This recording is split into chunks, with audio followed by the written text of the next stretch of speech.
This week's episode of the Slash Filmcast is brought to you by Bonnaroo.co.uk, the State Department of Fashion Corrections, where you can currently buy movie and TV tribute tees for The Dirty Dozen, The Wire, Vanishing Point, and The Shield in sizes up to 5XL. American customers can enter the promo code FILMCAST for free shipping on their orders. Again, that's Bonnaroo, BONAROO.co.uk.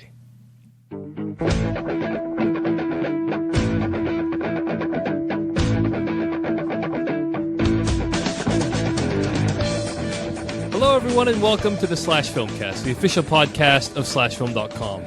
My name is David Chen, and with me are Devindra Hardwar and Adam Quigley. Joining us today is the writer and director of a film called Paper Heart. It's out in theaters now in limited release. Nick Jasnovic, thanks so much for joining us this evening on the Slash Filmcast. Thanks for having me, guys. So, Nick, you want to tell us just briefly about Paper Heart so people can know how to see it? I saw this film, and I enjoyed it. I saw it like a month ago. If people could know one thing about this film, what would you say to them? It has Charlene Yee and Michael Cera, and it's a sort of weird documentary narrative hybrid film. It's this weird combination of like documentary and fiction, like Fargo. It's exactly like Fargo, I think. That's the take-home message. No, and the consensus on Rotten Tomatoes is equal parts charming and refreshing. No, it is a charming film. It's a sweet film, and it's funny. And so I would suggest anyone go check it out. It's probably playing in your city, and So thanks for joining us this evening. From where are you? Are you in LA, Nick? Yeah, I'm in Burbank. Okay, cool. So anyway, if you're just tuning in for the first time to the Slash Filmcast, you should know that we broadcast live, usually on Monday nights at slashfilm.com/live. You can find all of our back episodes at slashfilmcast.com, and you can email us at slashfilmcast@gmail.com. We begin every episode by discussing what we've been watching, move on into a dissection of the week's film news, and then conclude with one in-depth review. This week, we'll be reviewing Quentin Tarantino's Inglorious Basterds. So, all that being said, let's get right into the show then. This week, what we've been watching, I watched a film called 50 Dead Men Walking. Have any of you heard of this film by any chance? I have seen the trailer. You've seen the trailer. Anyone else heard of it? Nope. Heard of it, not seen it. Did you hear about it from me, Nick? I heard about it before. I think I saw something on Ain't It Cool News about it. Gotcha. Okay, well, screening. It premiered at the Toronto Film Festival in 2008, and it was recently released in the UK. It was directed by Cary Skoglund, not sure how to pronounce it, and stars Jim Sturgis as Martin McGartland, who is a real-life human being who sort of joins the IRA as a double agent. This is during the period of great political upheaval when the IRA are sort of, I'm not going to take political sides during the course of this podcast, but there is a lot of friction between the IRA and the British government. And so I want to say overall I really enjoyed this film. It was put on courtesy of my colleagues over at IFF Boston. If you live in New England, check out iffboston.org because they have like a lot of cool screenings. I think they're doing like Ong Bak 2 in September, so I'm very keen to see that. But I thought it was pretty good. Jim Sturgis, who I didn't see in 21, but I didn't hear very good things about him in that film, did a pretty solid job doing a sort of physical and emotional transformation from sort of punk street kid to smart double agent. And Ben Kingsley proves he still has dignity by being the Martin's handler in this film. And I described it in a tweet at twitter.com/DaveChensky after I saw the film as very similar to Donnie Brasco, except thrilling. Now, I know many of you probably will think that's a dig on Donnie Brasco, and in some way it is. I mean, Donnie Brasco's really great film, great performances, but this movie, there's like constant action, or not constant action, but in the sense that this guy's actions, like, you can see the results of them almost immediately. Like, if he tells the British government about, this one thing that's going on, like, it will save lives concretely, like, you see sort of the results of that. There's a sort of immediacy to this film that Donnie Brasco doesn't necessarily possess. So yeah, I really enjoyed it. I would, if I had to rank it, I would say maybe 8 or 8.5 out of 10. And a couple of other interesting points about this film. Number one, the entire film was subtitled in English, which is the first film I've ever seen that's in English, but also has English subtitles throughout the entire thing. And that's because of the Irish accents. So I thought that was kind of interesting. And not even Snatch needed subtitles. There were some subtitles. There were subtitles during the weren't there subtitles during the Brad Pitt segments? Or actually, those were optional, I guess, on the DVD. Yeah, I think that was like a joke gimmicky thing on the DVD. Oh, the subtitles only turn on during that segment, right? Yeah, I remember.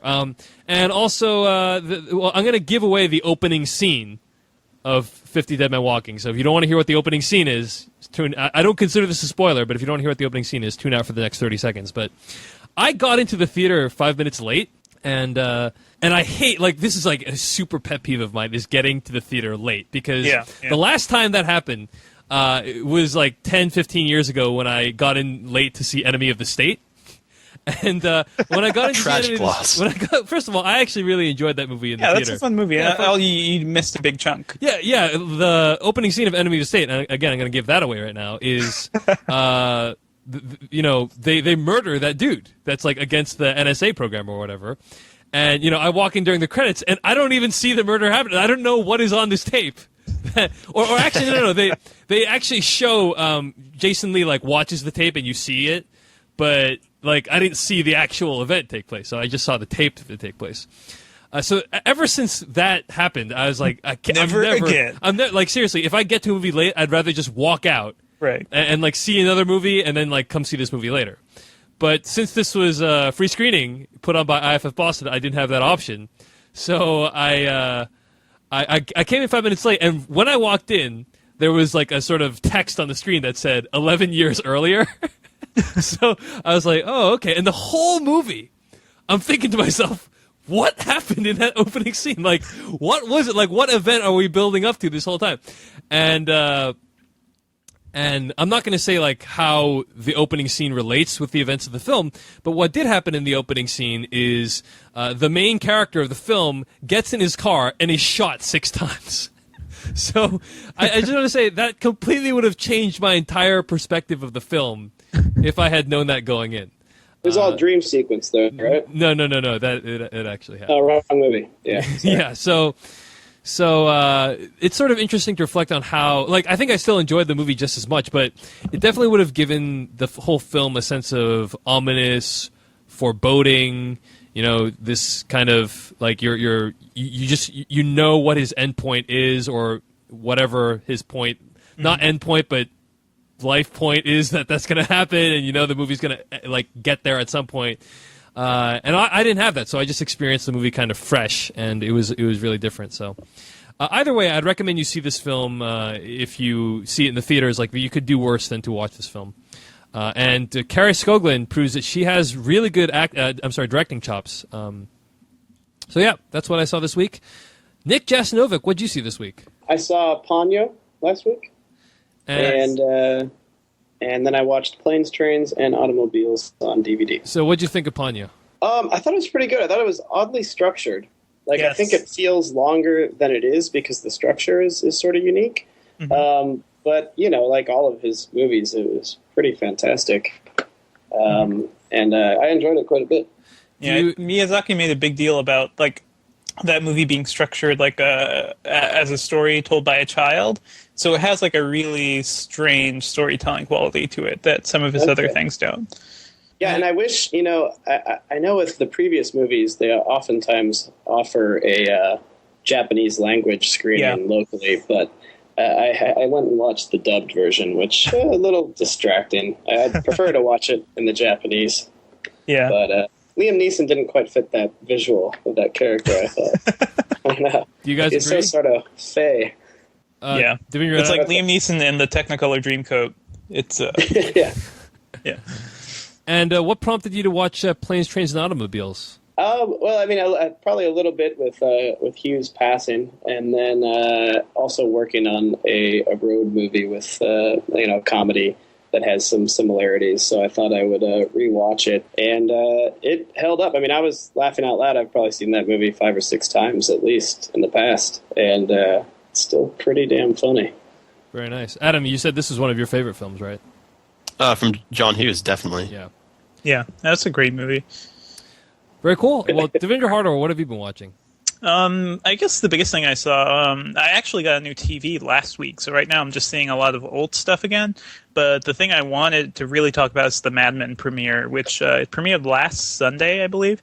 And yeah, it's the beginning of season 3. I think set a couple. It doesn't seem like it's set that far beyond the end of season 2. But you know what? It's like nothing really mind-blowing or extraordinary, but it continues to be what I like about Mad Men, which is just like the really good drama and the increasing, I don't know, weirdness of Don Draper's past, I guess. What did you think, Adam?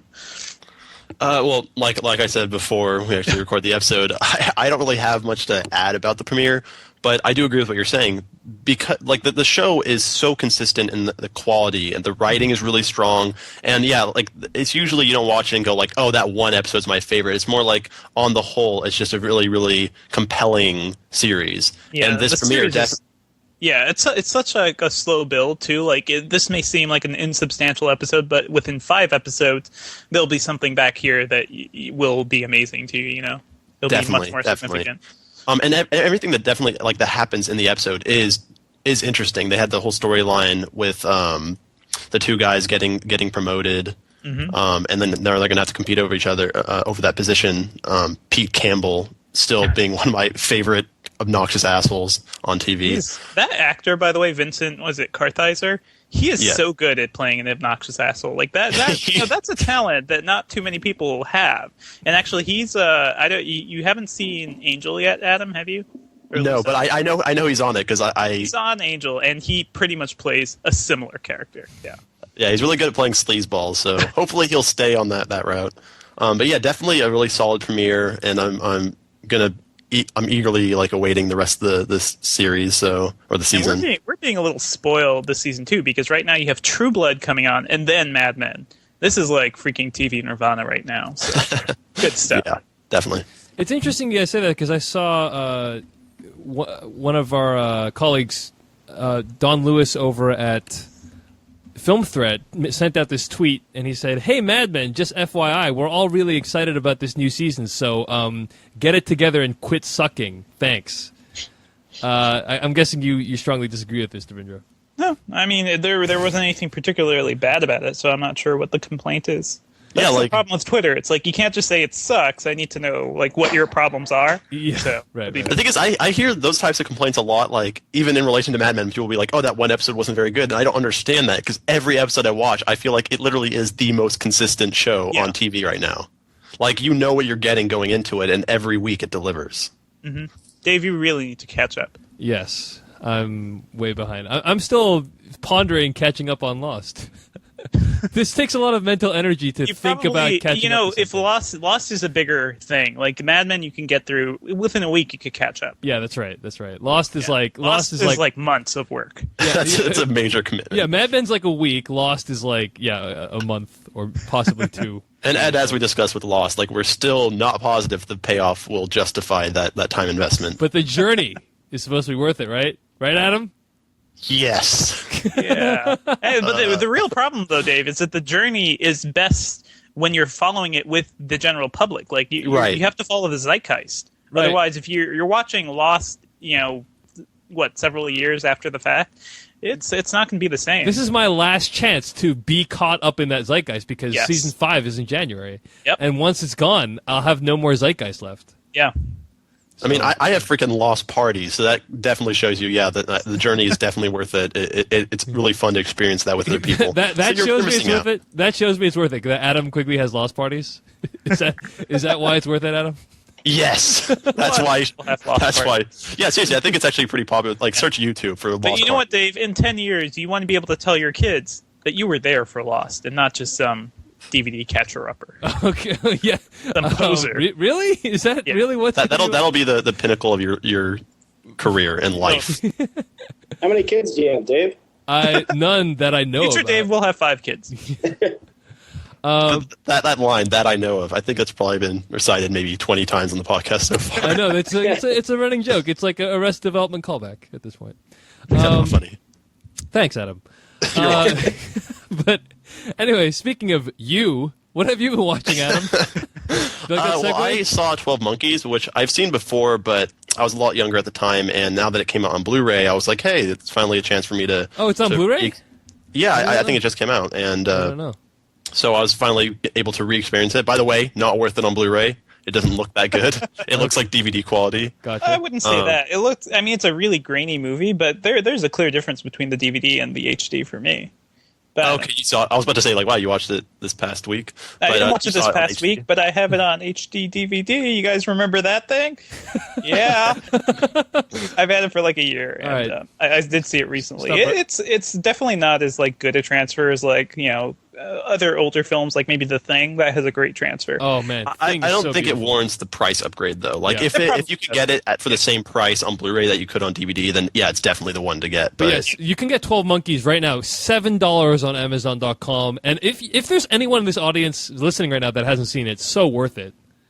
Yeah, I really liked it. Basically, when I was watching the film, I could not remember anything about it. I barely could remember actually having seen it, except for Brad Pitt scenes. But yeah, it's a really good movie that I think is actually a lot stronger in the first half when you're still trying to figure out what the hell's going on. Because I feel like Terry Gilliam's visual style, it just really pulls you into that world that he's created for you. And then it seems like he has more interest in that than he does on the actual plot, which I actually think the story is really interesting as well. I'm not going to actually, if I even try to go into it, I'm just going to confuse myself, and you're probably going to be more confused because of that. But it involves time travel, and it involves Bruce Willis basically going back in time before a bomb of sorts has gone off. Or is it even a bomb? It's No, something. the opening text says that a massive plague has wiped out. Okay, plague, planet. right. Actually, that makes more sense Yeah. considering there is no bomb. What am I talking about? That But yeah, was in the opening there's a text disease, call, Adam. and there's something that's caused the destruction of humanity. Yeah, And I would put this as one of the better time travel movies for sure. Like, Yeah, especially yeah. if people haven't seen it, definitely check it out if you like science fiction-y type stuff. But my issue, though, I mean, let me actually emphasize right here. I thought this was a really, really strong movie. I'm actually planning on buying it now that I've watched it again. It's definitely something I would be happy to own in my collection. But right now I see that it's in the top 250 for IMDb, and I don't really know if that's warranted. I don't think it was – like, I do think it has a lot of problems. And what's actually really interesting is on the DVD and the Blu-ray, there's a documentary – which is made by the same people that did Lost in La Mancha, which detailed Terry Gilliam's experience with making the Don Quixote film, which failed horribly. With not making the Don Quixote film. Right. Yeah. Failing at making the Don Quixote film.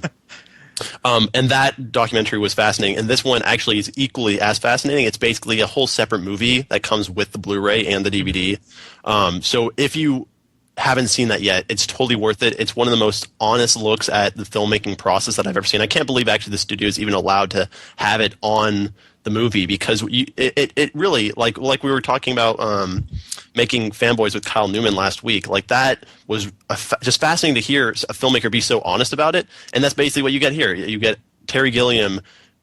You see how unsure he is of himself, and you see him kind of losing it throughout the process of making the film. You also see all the troubles he has with the studios and what the picture that they have in mind with Bruce Willis. Like, that's what they're selling the film on, Bruce Willis and Brad Pitt. And you just basically see how all those different things come together. And, I mean, yeah, eventually they got a really good movie out of it, but there was a lot of different troubles along the way that easily almost kind of destroyed the film for Terry Gilliam. And it's kind of weird and actually kind of depressing to think that this is Terry Gilliam has had a lot worse experiences than 12 Monkeys. Yeah. Like, you keep that in mind. This is actually a good experience because Yeah, it ended up exactly. being a Like- good movie. Everything else that's happened after that for him was much worse. He So and Kyle Newman should get together and have some drinks. I think Kyle Newman needs to have a few more horrible experiences before he's on Terry Gilliam's level. But yeah, I definitely recommend. I almost like the documentary even more than the film, which is really saying something because the film's really strong as well. But yeah, what I was saying about the film, I think like some of the story elements, they don't have the same impact that a lot of the visual elements do, because Terry Gilliam doesn't seem as terribly invested in those things. And I also felt like the love interest kind of fell flat. It didn't really work for me. And that definitely gets played up a lot more in the second half of the film. There's also one scene that really kind of destroys the ending for me, which I'm not going to actually spoil what it is. No. We're going to spoil the ending because I have a lot to say in response to what you're saying. So go ahead. Feel free to give it away. The movie is Spoilers for the movie 12. is 14 years old. I think it's supposed to be ambiguous. I'm not even sure, but in the documentary, they explain like what the original intention was, and then later on, I think they just kind of admit that it could be ambiguous.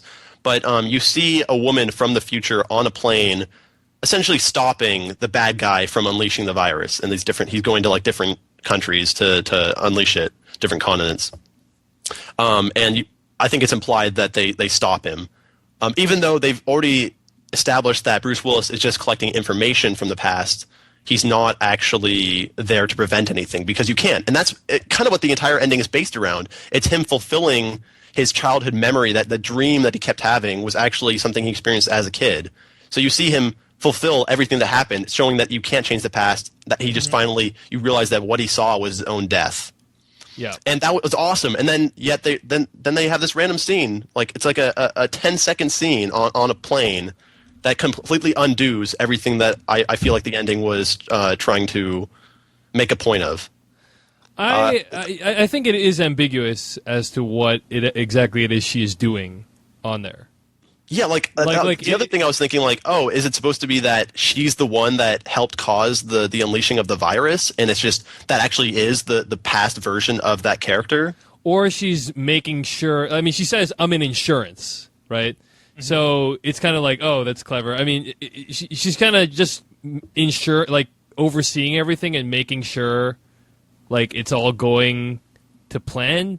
But in the documentary, they actually even say that the studio, like Terry Gilliam, didn't even seem concerned about that scene. He said he didn't think it was necessary, but it didn't seem like he was terribly against it. Mm-hmm. But they kind of make it clear that the point of that scene was to show that was the accident being stopped. Really? Because that's not the impression. I watched the film. I also listened to the commentary and watched that documentary, and I didn't leave with that impression. No, they say that. If you within the first half hour of the documentary, they actually clearly say that that's what the intention is, and then at the end of the documentary, they go over the fact that it could be ambiguous. Really? Yeah. Okay. Interesting. I kind of have just interpreted in the same way as interpreted the ending of Tim Burton's Planet of the Apes, which I'm not gonna say what that is. We don't need to talk anymore about that film. But just kind of like, oh, this is like a sort of what in there. But it doesn't like sort of take away from the greatness of the film for me.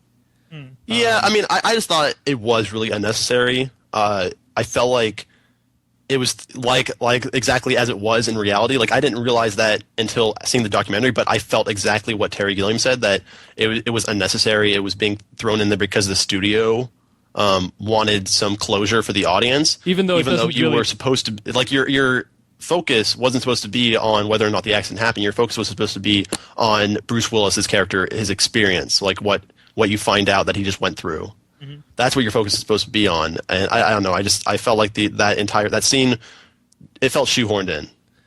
That's fair enough. It kind of bothered me. That's fair enough. And by the way, just one of the theories you had mentioned earlier, Adam, was that was the past version of the future scientist. Right. Which I had originally thought, like when I saw the film when I was younger, like in high school or college or whatever, or middle school, I don't remember. But that's actually impossible because the future takes place in the year 2035. So she would have been like 40 years younger. You know what I'm saying? So it's definitely her from the future, right? Doing some, like, she's either ensuring that the disaster goes off without a hitch, or that she's going to prevent the disaster. But my interpretation of the film is that she's just making sure that the events are still going to take place as they're supposed to take place. That's why she's in insurance. And also, I mean, he does release the virus in the airport, from my recollection, right? Yeah, honestly, I was kind of wondering what the point of that scene was. Right, like that's my understanding is like it didn't even seem clear that that's what happened. The virus has already been released. So it's kind of like she's just there to just make sure everything is going to happen like it's supposed to happen. That's the way I always interpreted it. But that's what I mean. Like the scene raises so many questions, and none of them seem even really relevant to what the film's about. I don't get the point of it. That's fair enough. Yeah. Well, anyway, if you guys have any thoughts on this scene, feel free to email us at /filmcast@gmail.com with your thoughts on the closing scene of 12 Monkeys. I just want to say that I think this film definitely deserves a spot in the top 250, Adam, like you were saying. I mean, it's what's even more impressive. What's even more impressive is if you know that the film was based on a short film called La Jetée, a French film. Have you guys heard of this film? Yep. Yeah. I heard about it in the documentary. I've actually seen La Jetée. It's a series of still black and white images with narration. Yeah, I saw them years apart, and I don't think I noticed much of a connection. Yeah, well, I mean, the connection for both is that Guy, the sort of unifying concept between the two films is that Guy travels back in time, and then he realizes his younger self witnessed his own death. And there's something really profound about that, in my opinion. There's something really like disturbing and disquieting about witnessing the future, the death of your future self. Yeah, I thought that's like when I realized that's what it was. I just kept thinking about how amazing that concept was, and then again, like I kind of felt like the impact wasn't as strong because the direction, once again, like Terry Gilliam was more focused on.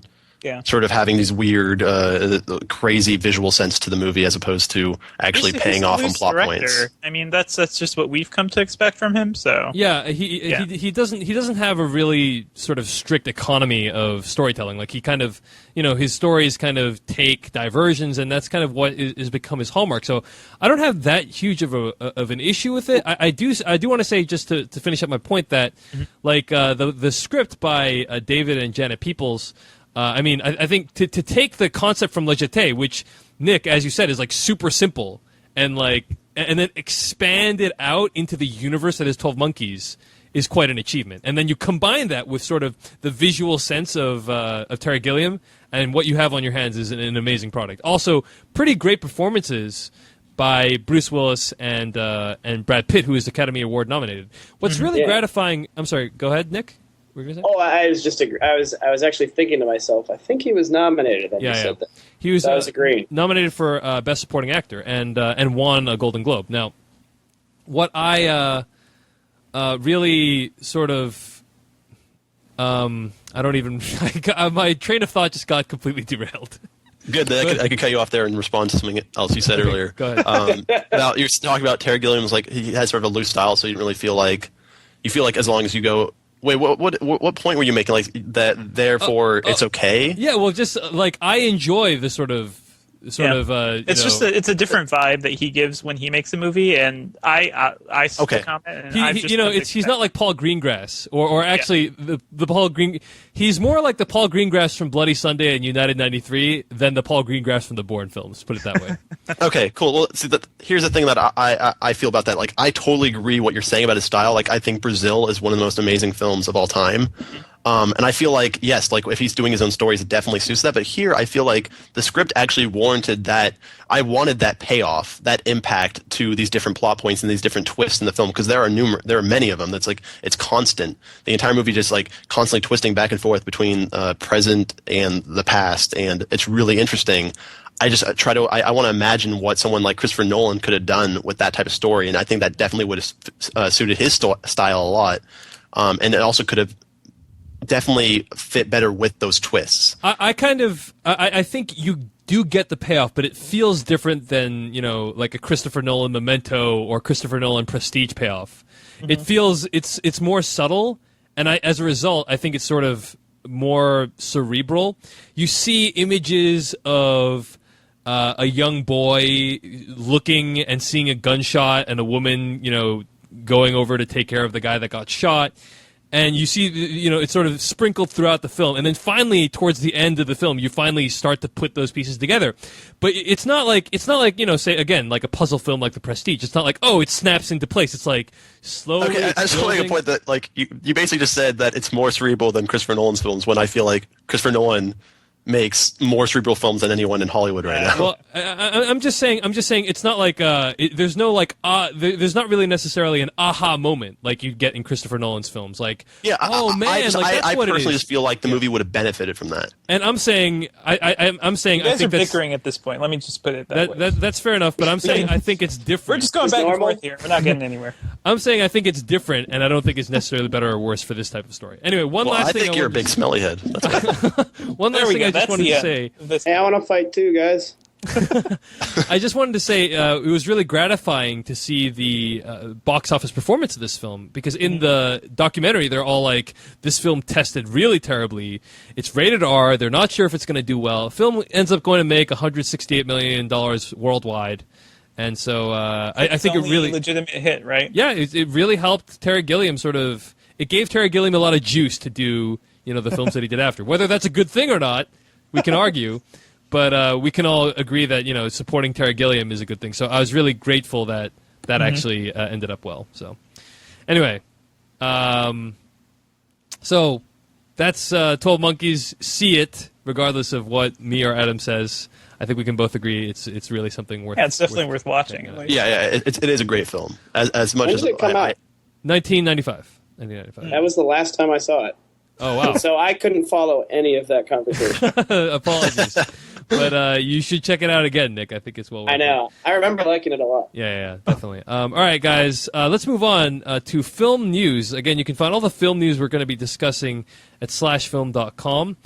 And, Adam, you mentioned Christopher Nolan. The new teaser trailer for Christopher Nolan's film Inception was released, I think, today, right? It came out this morning. Yep. And the log line of the film is it's a contemporary sci-fi actioner set within the architecture of the mind. So we have no idea. And the tagline is, your mind is the scene of the crime. Right, which, as you were commenting before the show, is probably going to become very overplayed very quickly.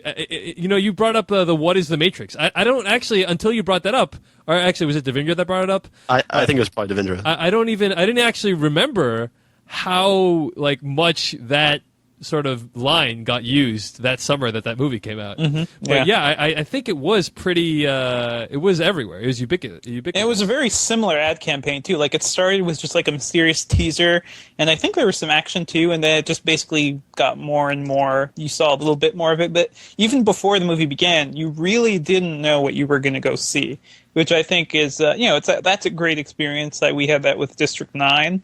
And I feel even somewhat with the Inglorious Basterds.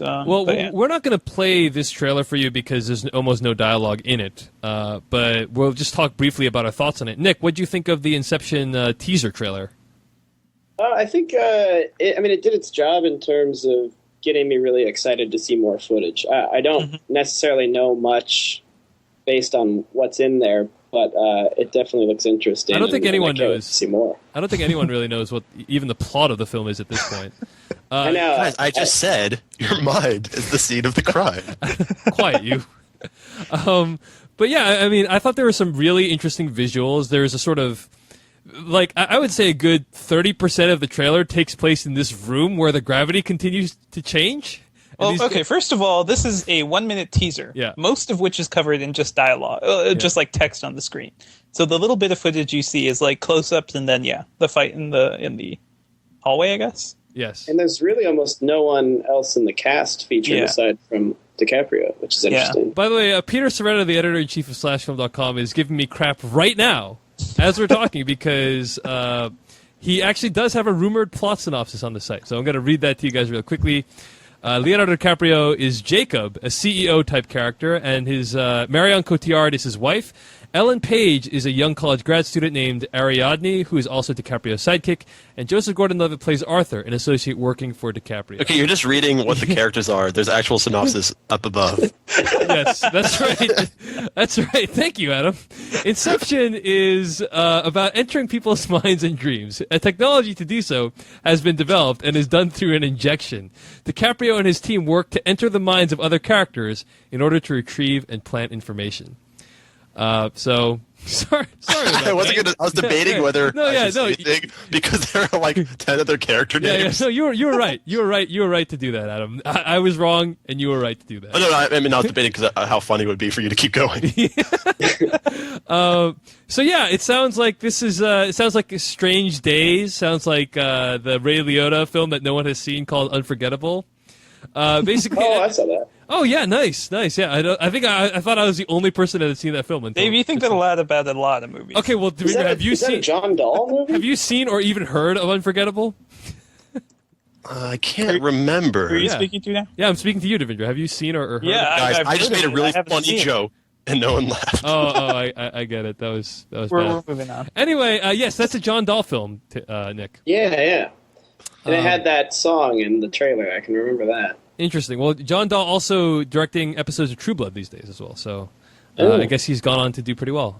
Good stuff. But all right, yeah. So this is kind of like a taking stuff out of people's minds type of conceit, and Peter Soretta also points out it's similar to Paprika, although I haven't seen that film either. Yeah, that was a pretty freaky film. So yeah, it could be something Nolan could do well with.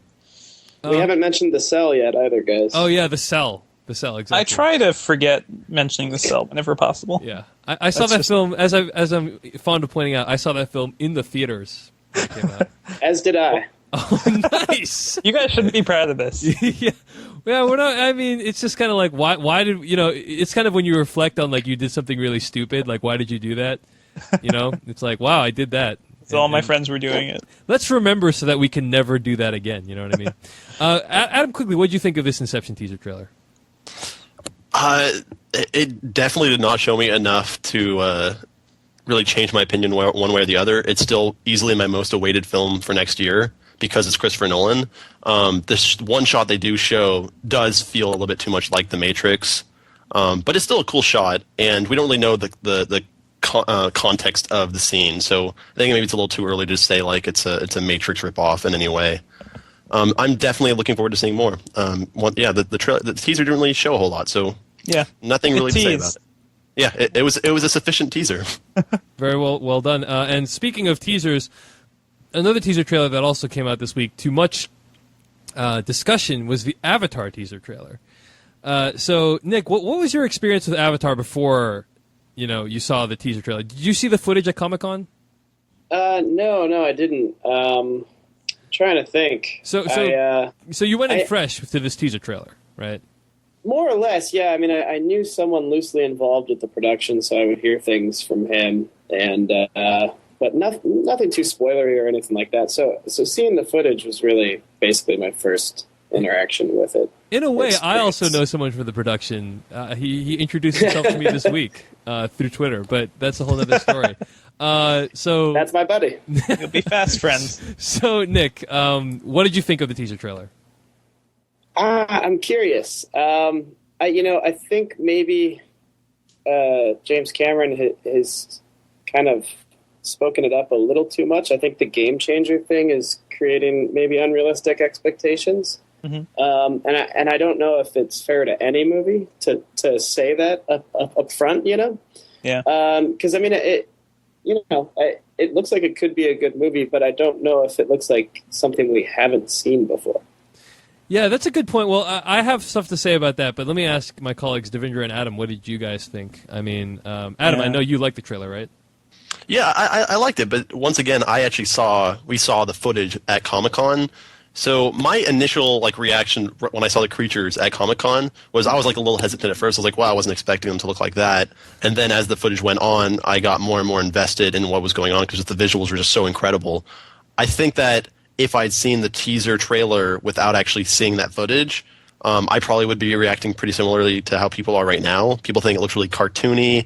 And also, it should be noted that people are watching it on their computer screens. Mm-hmm. Yep. So when they're judging, people, the one thing I hear just over and over again is that doesn't look photorealistic because that's what people were promised. Yeah. And I totally agree, Nick, what you were saying about James Cameron. He basically promised the greatest film of all time, and that was a really stupid move on his part because, that's all.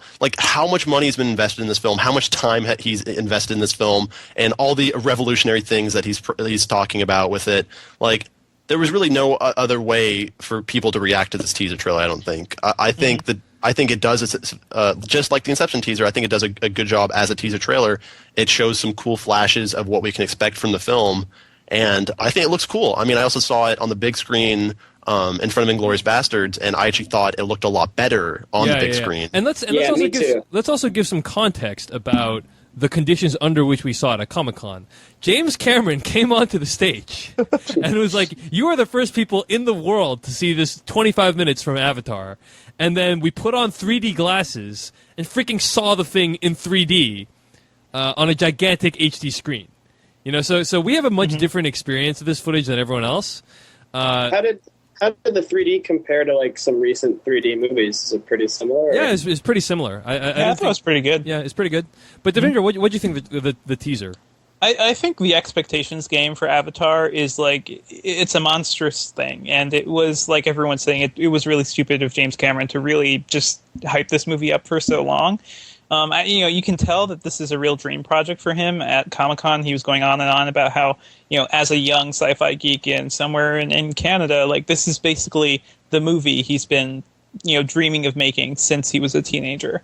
And, it looks, I think the teaser is okay, but they did a lot of stupid things by releasing it. First of all, they released it on Thursday before the much hyped screening of 3D footage. Like, that was incredibly stupid to me. I'm not sure why they did that, because you want at least the first public reaction to your stuff probably to be positive. Am I right?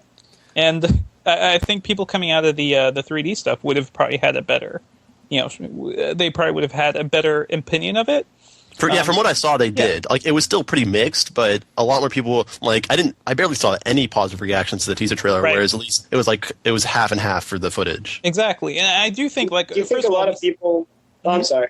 But do you guys think a lot of people didn't show up to that thing on Friday because of their response to the teaser? I'll tell you, several people on Twitter told me that. Like, they said, looking at this trailer, I'm not going to drive half an hour or an hour to go see this footage. And that was just, you don't do that. That's really stupid. Because the people were going to see that footage anyway on Friday. You didn't need to release the teaser then, I think I actually read an article where even James Cameron was annoyed that they did that. He had no part in the release of the teaser on that day. It was incredibly stupid. But the other thing is that we saw it in 3D, and I feel like that to really judge this footage, you kind of have to look at it in 3D too, because I'm not sure, looking at it in 2D, even just on the big screen, looking at it in 2D, I'm not sure if it'll really look that different than, say, what's the screenshot floating around? Delgo? Or whatever? Yeah, which is like one of the lowest, like a very low budget and box office disastrous. It cost $40 million. Yeah, and how much? And it made $600,000. Yeah, $600,000. Yeah, nice. And the other thing is that the teaser just they didn't have enough time to really show the mixed footage of CG and live action humans, which is the stuff that really impressed me at Comic-Con. Well, the teaser trailer didn't really have much time to show anything, really. Yeah, the teaser has very little interaction really between the two formats. Yeah, so to somebody who really hasn't been following this movie, it looks like this is a movie that has live action people, and all of a sudden becomes a CG movie.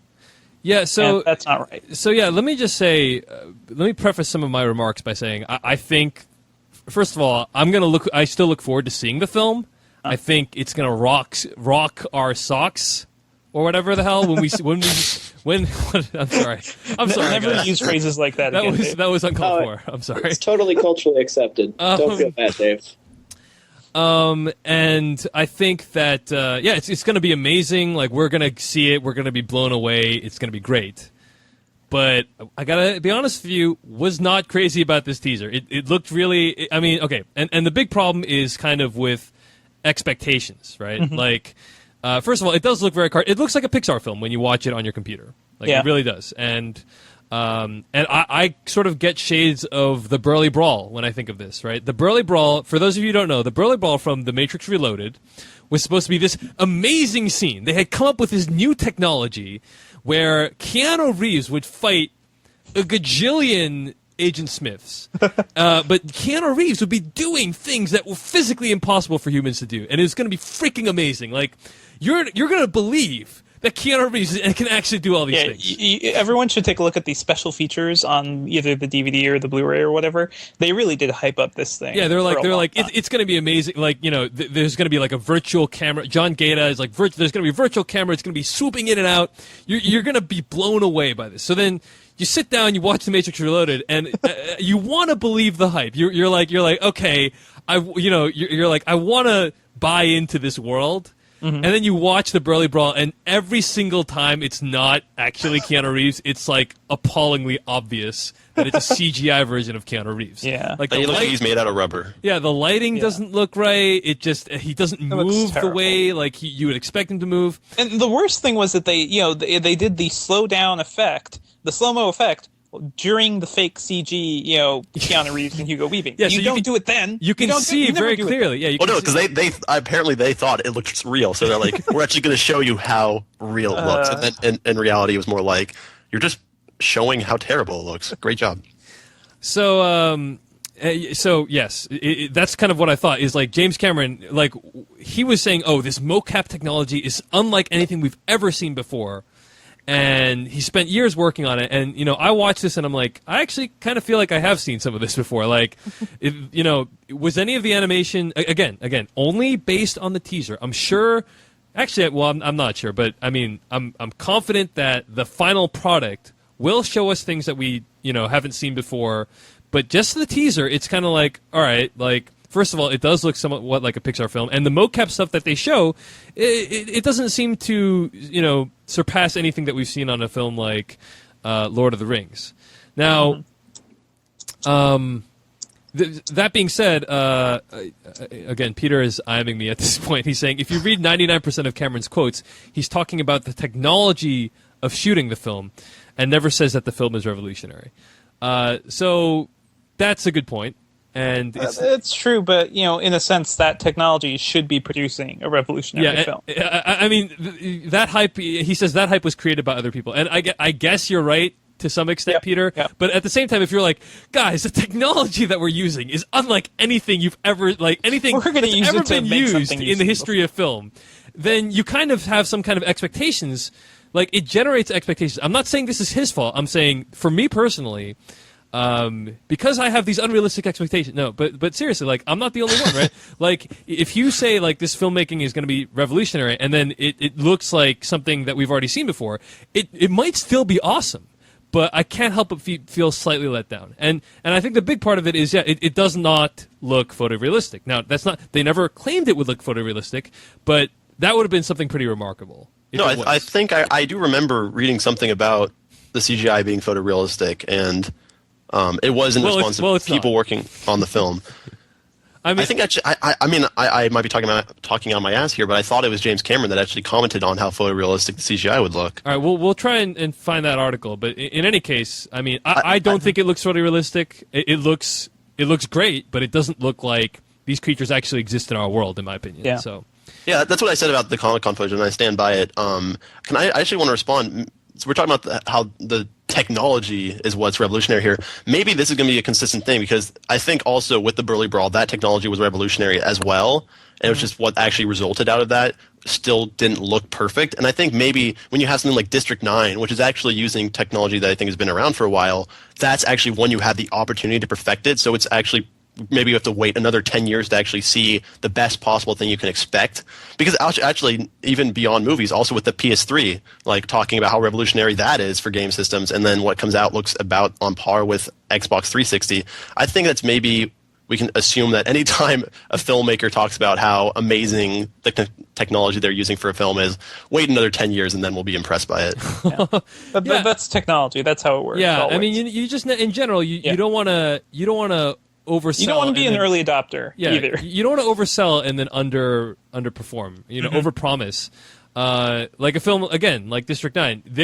No one was saying, guys, the CGI in this movie is gonna blow you away. It just happened, And not only that, but no, like that movie was like the buildup was very gradual. Like you saw the teaser trailer, which didn't show a whole lot, and then they had the viral marketing campaign, which also didn't show a whole lot. And then when you actually went into the movie, you did not know anything that you actually got out of the experience. Like you were not prepared for what you would see on screen. and therefore it was that much more amazing. Yeah. With Avatar, you're told right off the bat, like, this is going to be incredible, and then you're like, why does it look like Ferngully? Game changer. Ferngully 2.0. Peter says the facial motion capture is huge. When you see that on the big screen, it's a huge step, and I think Yes. I think we'll agree with that. Like we mentioned that during our Comic-Con Yeah. discussions. Like, yeah, the motion capture in the face is pretty awesome. and I think Is it similar to the stuff, the technology Zemeckis is using, or is it totally different? I think it's a different type of technology, but I think the result is somewhat similar. Yeah, maybe. I think they're using a Because we saw the Christmas Story footage Yeah. before we saw the Avatar footage that day, Yeah. and I would say the Avatar stuff is distinctly better, or at least more realistic to me. I think I it's I feel like I heard something that, the majority of it was shot on green screen, but that the software they had developed, they could actually look through the viewfinder and see the rendered backgrounds. Yeah. Yep. From what I hear, it's sort of like that. They can basically treat the virtual camera almost like a real one now. Like they built a system to do that. Yeah. So I think what we will see is a heightened capacity for these types of films to elicit emotion from us through sort of the expressions on the characters' faces in a way we haven't seen before. But obviously, you can't get that from the trailer or a 1-minute teaser. If you've seen the footage like us, conceivably this trailer could still be pretty freaking awesome, but I'm not surprised that a lot of people are disappointed. One thing I wanted to point out, someone sent an email to me or sent me a Facebook message or something along those lines. I'm going to try to find it right now, actually, but there's actually some analogs to your film, Nick. Someone sent to me. Hold on. While you're looking, can I say something real quick? Go ahead. So I just want to point out how amusing it is to me that I was the one person, by the way, at Comic-Con who wasn't just.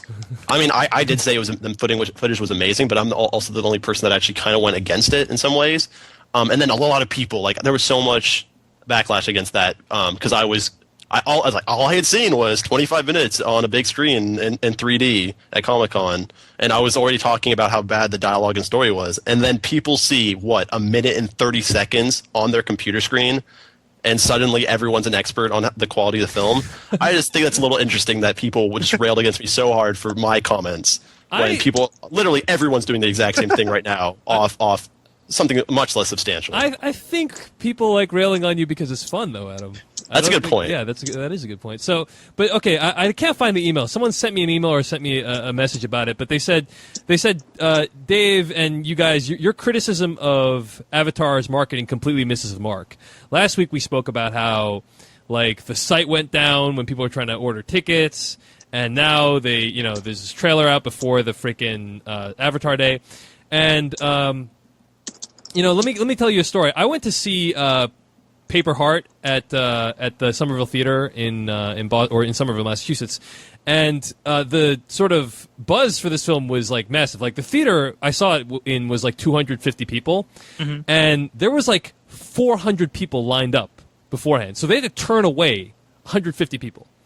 Wow. And after the movie, I was talking with the guys who were running the event, and they were saying how we had to turn away 150 people, and I was saying, and they're saying, they think this movie is gonna be, audiences will respond really favorably to the film. And I was like, are you sure they're gonna respond favorably? Won't they be like, oh man, I tried to see Paper Heart and I got turned away, and now I'm really pissed off at Paper Heart? and they said, no, man, that never happens. It's always like, because there's so much like demand to see it. Now they're like, oh, I have to go see it.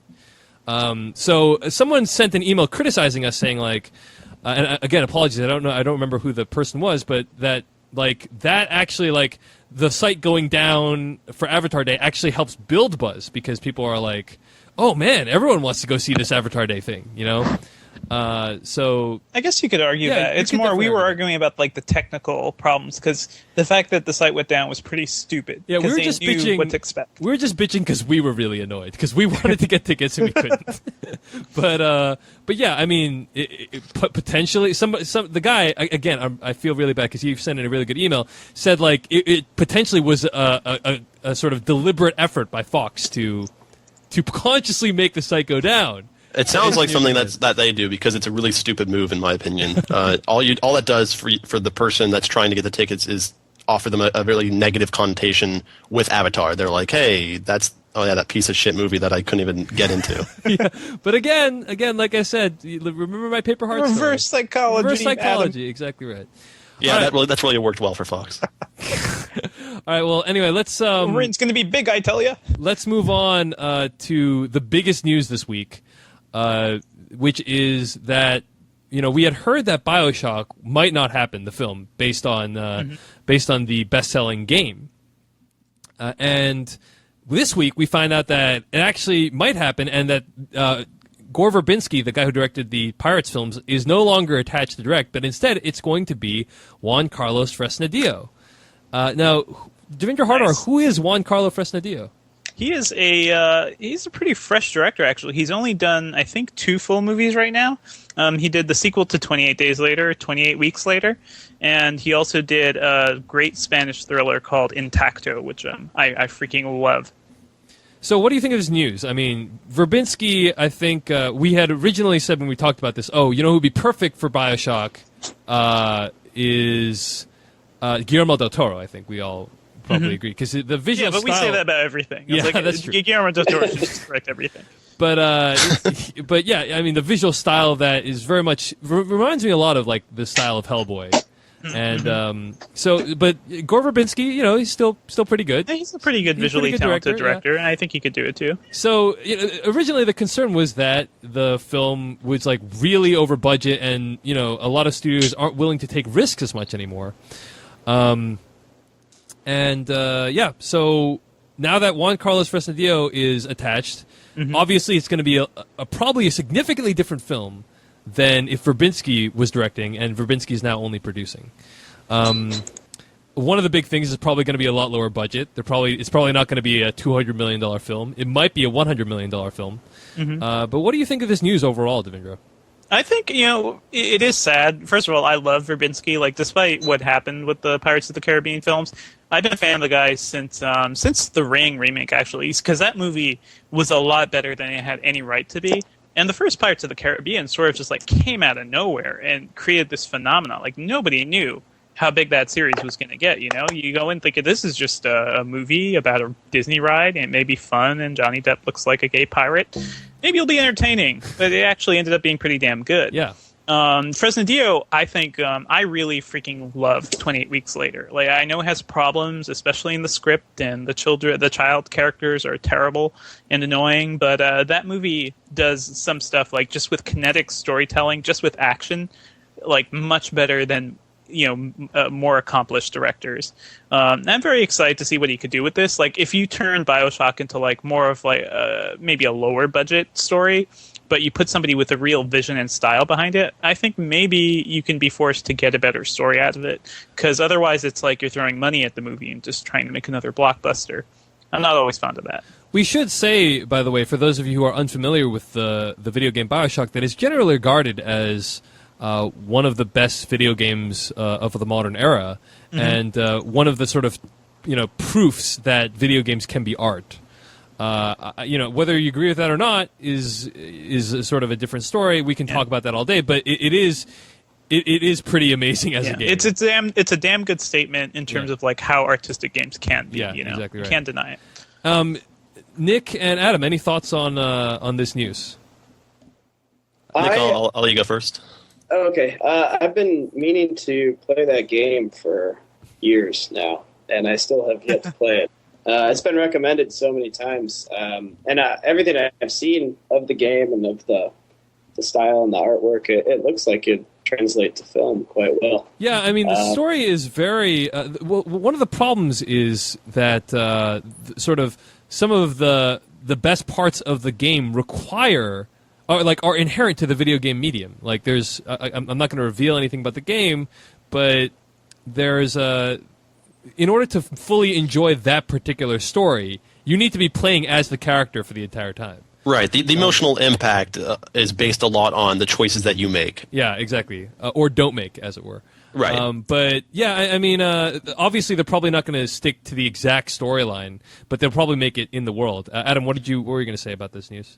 Well, the thing is, what you're talking about, like with the choices that you make as a character affecting the actual story, I think that's actually maybe why that's the one thing that I think can make BioShock work as a film, is because there actually is an emotional impact and an emotional resonance to the story. There actually is there is a payoff to everything that happens in the game.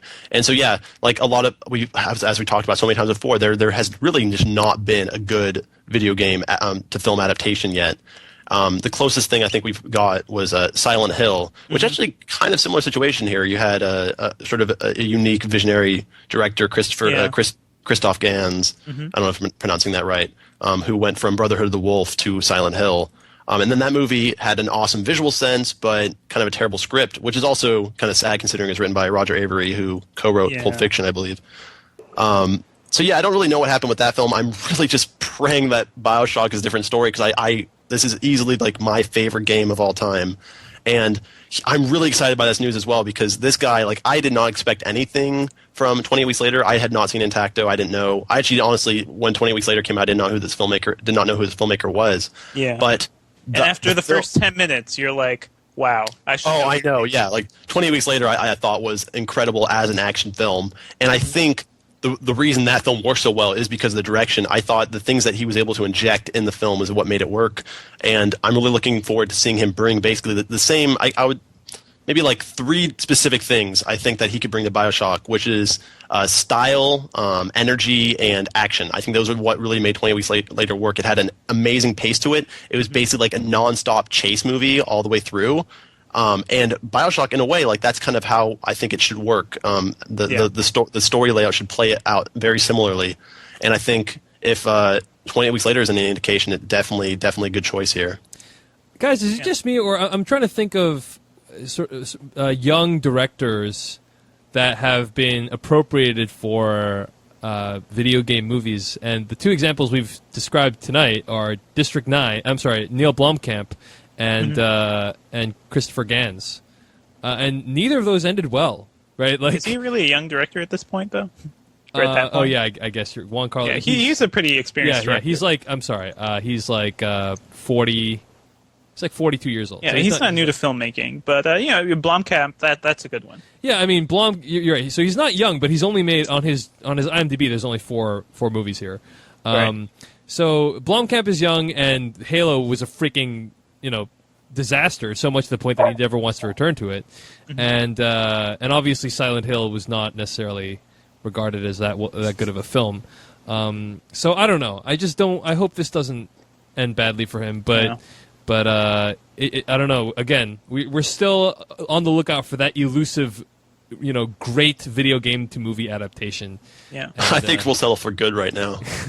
Something half decent. Indeed. All right. And because of that, I just looked up Super Mario Brothers, and IMDb says that it took 4 directors to make that movie. Wow, that's a task so phenomenal. Indeed. That's. I think that's a situation of too many cooks in the kitchen there. It's incredible. That was the only problem with that film, I think. But one other thing we wanted to mention real quick, Shutter Island pushed back to 2010, February 2010. This is the Martin Scorsese film that was going to be released this fall. I was looking forward to it. We had it slotted to review. Seriously. The trailer looked amazing. We talked about it a few months ago. Stars Leonardo DiCaprio, looked really stylish, looked really commercially appealing. And Paramount has moved it to February 19th, 2010. This movie was testing well. It got reviewed well. But according to Nikki Fink at Deadline Hollywood Daily, Paramount told the filmmakers it doesn't have the financing in 2009 to spend the $50 to $60 million necessary to market a big award picture like this. Which is, I think, really sad. Like, because they can't market a film. I was just reading the other day from my buddy Adam Rothman at IFF Boston about The Maiden Heist, which stars Morgan Freeman, William H. Macy, and Christopher Walken. And that movie was made for like $20 million. Might not ever get distribution, except maybe on video, because people just don't have the money to market these movies anymore. So it's really sort of shocking that that they're out of money. And I guess Nick, as an independent filmmaker, I thought it might be interesting to ask you, like, what was your experience making Paper Heart and coming up with financing for it? It was a pretty unique situation. We pitched the idea to probably like 40 or 50 different places, and everything from large studios to sort of individual financiers, like sort of independently wealthy people even. Uh-huh. And what we ended up with was Overture, who ultimately released the film. They really responded to it, but even they weren't willing to kind of take the risk. So they hooked us up with their sister company, Anchor Bay, which primarily does DVD releases. Right. And so we ended up getting our financing through Anchor Bay with basically the hope that Overture would come on board for a theatrical release. Gotcha. But we were only ever really guaranteed essentially direct to DVD because it's a strange movie, a strange idea, and so much of it was the unknown. Who knew if there would even be a movie at the end of the process? Right. So, but overall, it sounds like somewhat of a challenging task. Yeah, and I think making the film and getting it released, every step of the way is so much more complicated than you think from the outside looking in. And to get a film released theatrically, I think is kind of a miracle almost. So especially when I go to Target now or something, I look at the new DVDs, it's all these movies I've never heard of with huge movie stars. Yeah. And it's crazy to me that those don't get theatrical release. Right. Theatrically released, rather. So in a way, even Martin Scorsese can't get a theatrical release at this point. So in a way, it is a bit of a miracle that Paper Heart was able to get a solid release. But yeah, so everyone's hurting these days, I think, and this is a sign of that. I wonder how much of it is the truth in terms of what they're presenting. Oh, yeah. It may just be that they're holding it because they don't have anything next year, or is that? Yeah, that that's a possibility, or maybe it's not testing as well as they say it is. Although I kind of doubt that, but. Yeah, if we take them at their word, it does seem, and it's very plausible, the story that they're telling here. So yeah, it definitely seems like if you're going to lie about it, you probably wouldn't want to say, "Oh, we don't have money." Yeah, it doesn't make them look good. Their lie doesn't make them look good. So well, to me though, the movie looks great, but it never kind of seemed like an awards movie from the trailer to me. Yeah, it just looks like a thriller, like a horror, horror thriller style film. Yeah, but because of who was involved, they obviously. That's why it was gearing up for award season, I think, originally. It could probably make more money in a different season, though, Yeah. Is that your dog, Nick, in the background? No, it's someone's dog. Okay. Adam, go beat up your dog again. You hear a gunshot. It's not... Yeah, it's too late. I already made that joke with my dogs. All right. Well, shooting dogs is always good for humor, right? So, and before you guys start writing in letters, know that Adam loves his dogs. So guys, we're running a little bit late here, so I was wondering if we just go straight to Inglorious Basterds, unless you guys really want to talk about the Wolfman trailer. No, I need to get going soon, so okay, you guys can talk about it afterwards. All right, let's get going here. So let's that brings us to the end of our film news segment and to our review of Inglorious Basterds. 10 hot, eyes forward.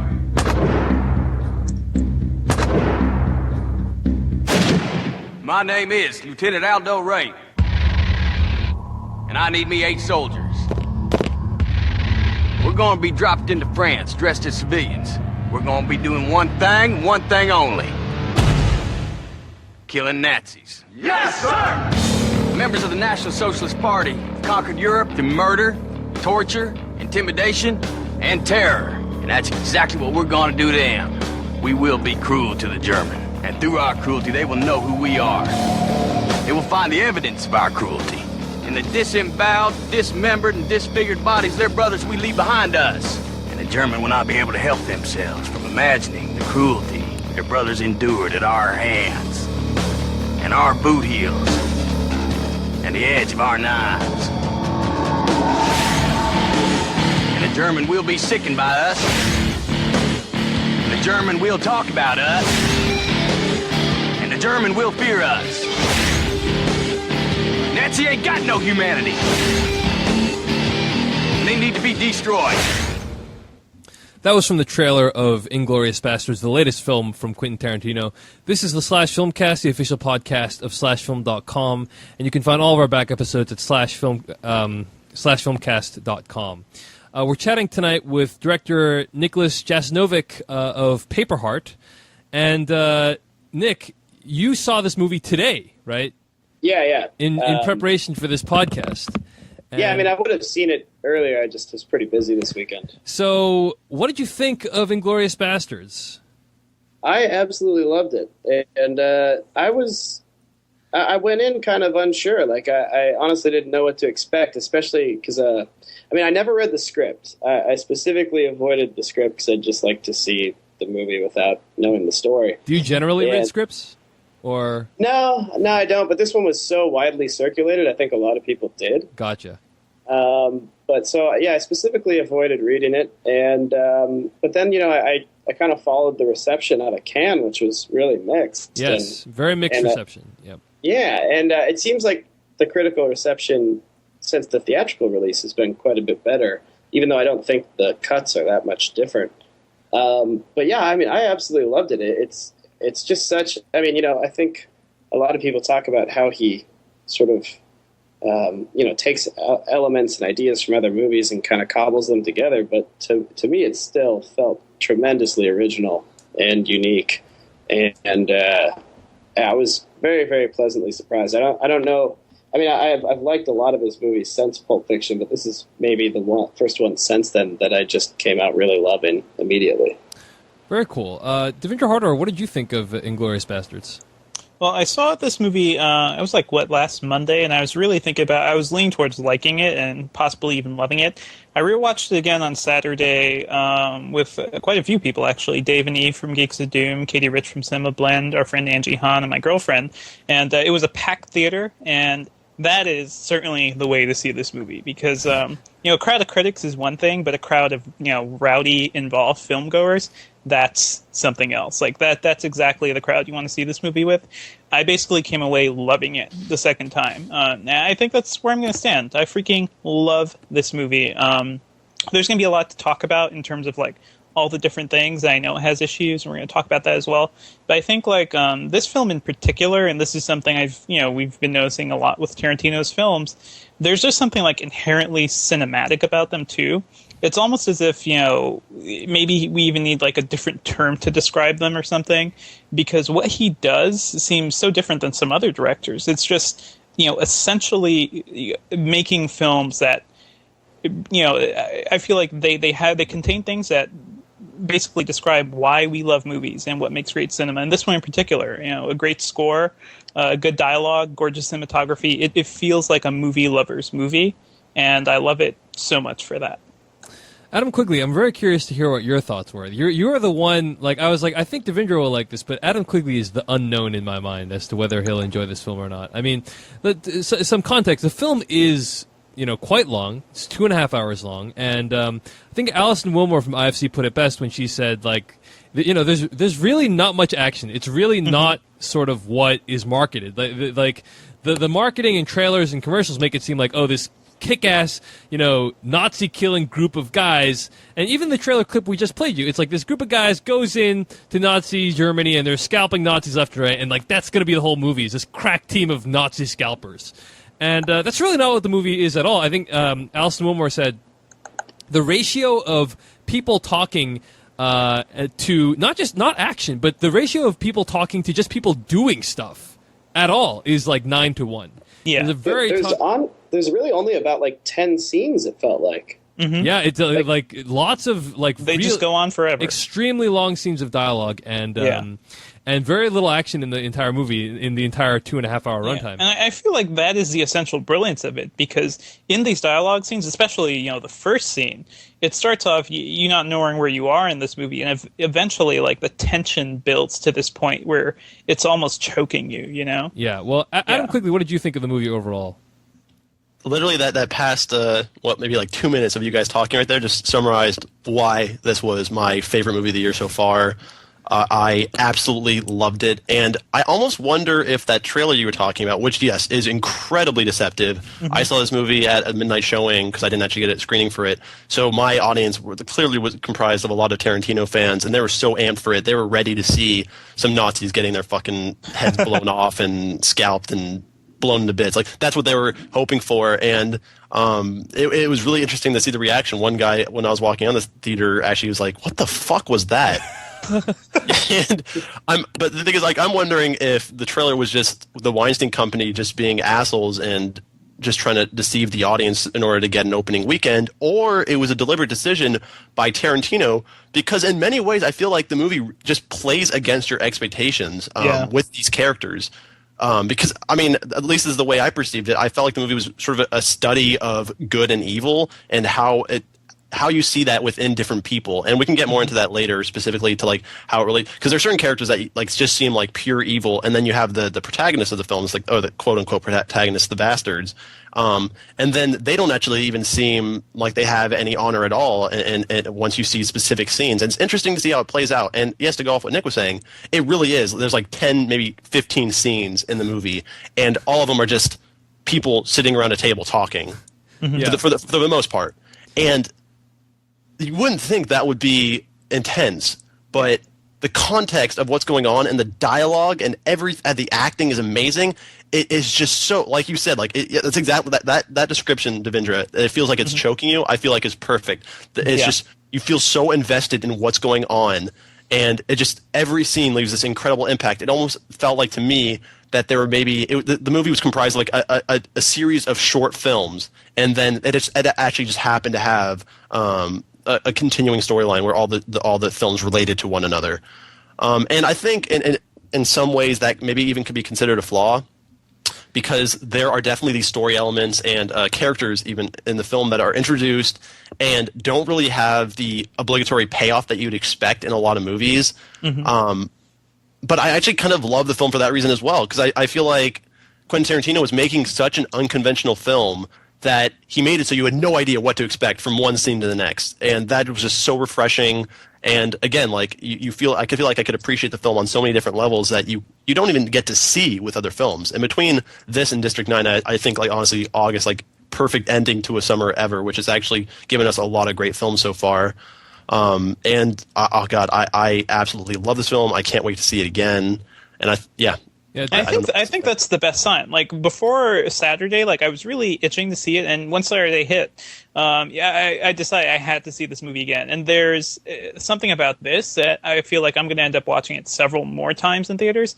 I actually ended up seeing the Kill Bill movies many times. I saw Kill Bill Volume 2 5 times in theaters. Like, right. There's just something, like, especially about Tarantino's films, that really draw me to the theater. This one is no different. I want to respond to a couple of things you said, Adam. Number one, the marketing. I don't think they were being assholes. I think they were being really good marketers, because they accomplished their job. Like, the movie made $40 million this weekend, which is way more than anyone could have possibly projected. I mean, people were saying 24, and it was also Tarantino's highest opening weekend. Yeah, which is shocking. Like, it did better than the Kill Bill, I think. Mm-hmm. And I think a huge part of that is the Brad Pitt draw.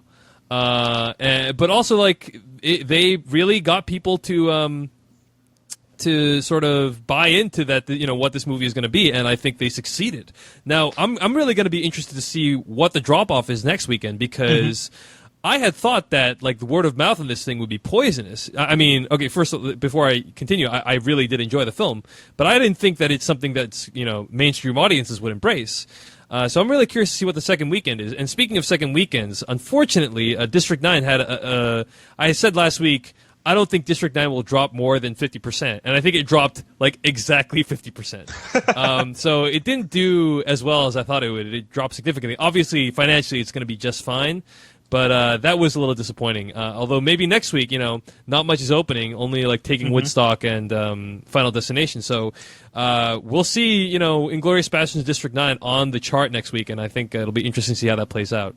Can I respond to what you were saying? Yeah. You think they did their job marketing wise. I think exactly what you're talking about. The second week really determines that because in order to actually market a film well, I don't think you can just deceive the audience and then when because that first weekend, it seems like a lot of studios, that's all they're concerned about is that first weekend. But I think really it is the second weekend that determines how good the marketing was and also how good the film is, because that will prove that, because that like aligns people's expectations with what they eventually get.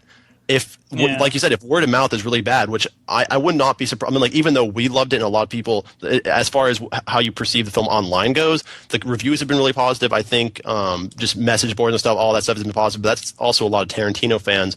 Just as far as general audiences go, it sounded like a lot of people were pissed in my theater. I don't know how it is elsewhere. Well, but I think maybe. I think if it was a more honest trailer, maybe the first week wouldn't have been as good, but Tarantino has actually proven himself still be financially viable with his films based on how well they do afterwards. I think Pulp Fiction, it didn't actually have that great of an opening weekend, but it eventually grossed over $100 million, if I'm not mistaken. All right, well, let's not get bogged down in this discussion because we could argue about this back and forth. I don't know if I agree with that, but let me interject something real quick. Okay. Tarantino did respond to the marketing. He said he had no problem with it, and he basically said that how else would you market it? Because like the movie has so many other plot threads that you can't really you can't really make a coherent looking trailer out of all the different things this movie has. So the easiest thing to do is just sell Brad Pitt. Yeah. And to what you're saying, Adam, I would argue all marketing is basically deception. So yes, they did their job. Yeah, I kind of agree. I think it's a sad state of affairs that's what marketing is. That is marketing. That is business. They need to trick you to see their stuff. Yeah, it is making people want to see your movie in whatever way possible. Yeah. But let's not get into that. I want to respond to something else you said. I think Manola Dargis wrote this review, right? Manola Dargis, in her review of Inglorious Basterds, said, "Too often in Inglorious Basterds, the filmmaking falls short. Mr. Tarantino is a great writer and director of individual scenes, though he can have trouble putting those together, a difficulty that has sometimes been obscured by the cleverer temporal kinks in his earlier work. He has also turned into a bad editor of his own material and seems unwilling or incapable of telling his A material from his B material. The conversations in Inglorious Basterds are often repetitive and overlong, and they rarely sing, in part because the period setting doesn't allow him to raid his vast pop cultural storehouse. A joke about Wiener Schnitzel just doesn't pop like the burger riff in Pulp Fiction." I agree with half of... About Wiener Schnitzels? Yeah, didn't Hans the whole Landa... thing about point your Wiener Schnitzel looking finger? I don't remember. Yeah.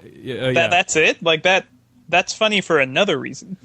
It's not exactly like it's not a pop culture reference. It's just like a cute thing he ended up saying. Oh, I think the point is that he can't do the pop culture he refers to here is not Captain Kangaroo. You're reading this review. Do you agree with it or not? Yeah, I was going to say, well, the pop culture he uses here is like Pabst and Riefenstahl, and it's from a different period, so it's like way different than Captain Kangaroo. But in terms of what she said, I agree with half of it.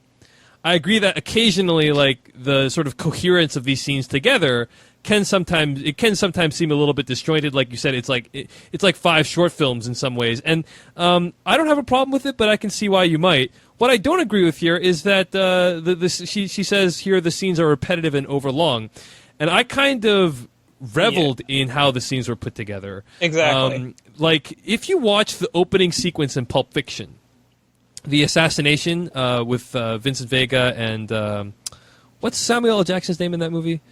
Anyway, Jules. You're right, Jules. Mm-hmm. And you watch that dialogue scene, right?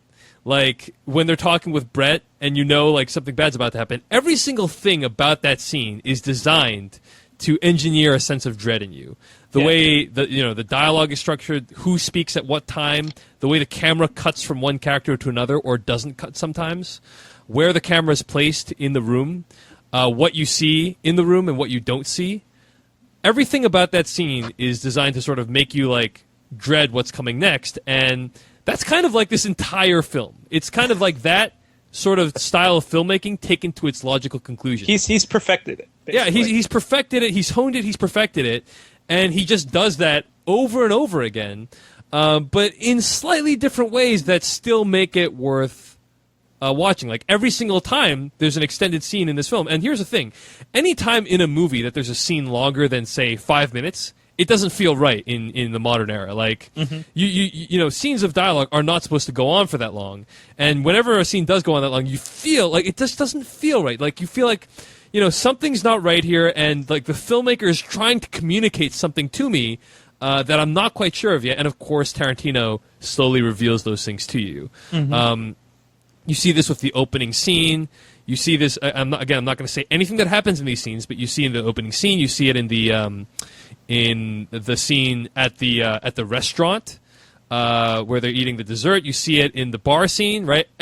Each one of these scenes is really quite long. You don't know where it's going, but it doesn't feel right. It makes you physically uncomfortable, and then when the payoff finally does come at the end of the film. It actually is, and sort of at the end of each of these individual scenes, it is quite worth it. Now, it makes you uncomfortable, but I also feel like, you know, in a way, it makes you also really, really pay attention to the screen.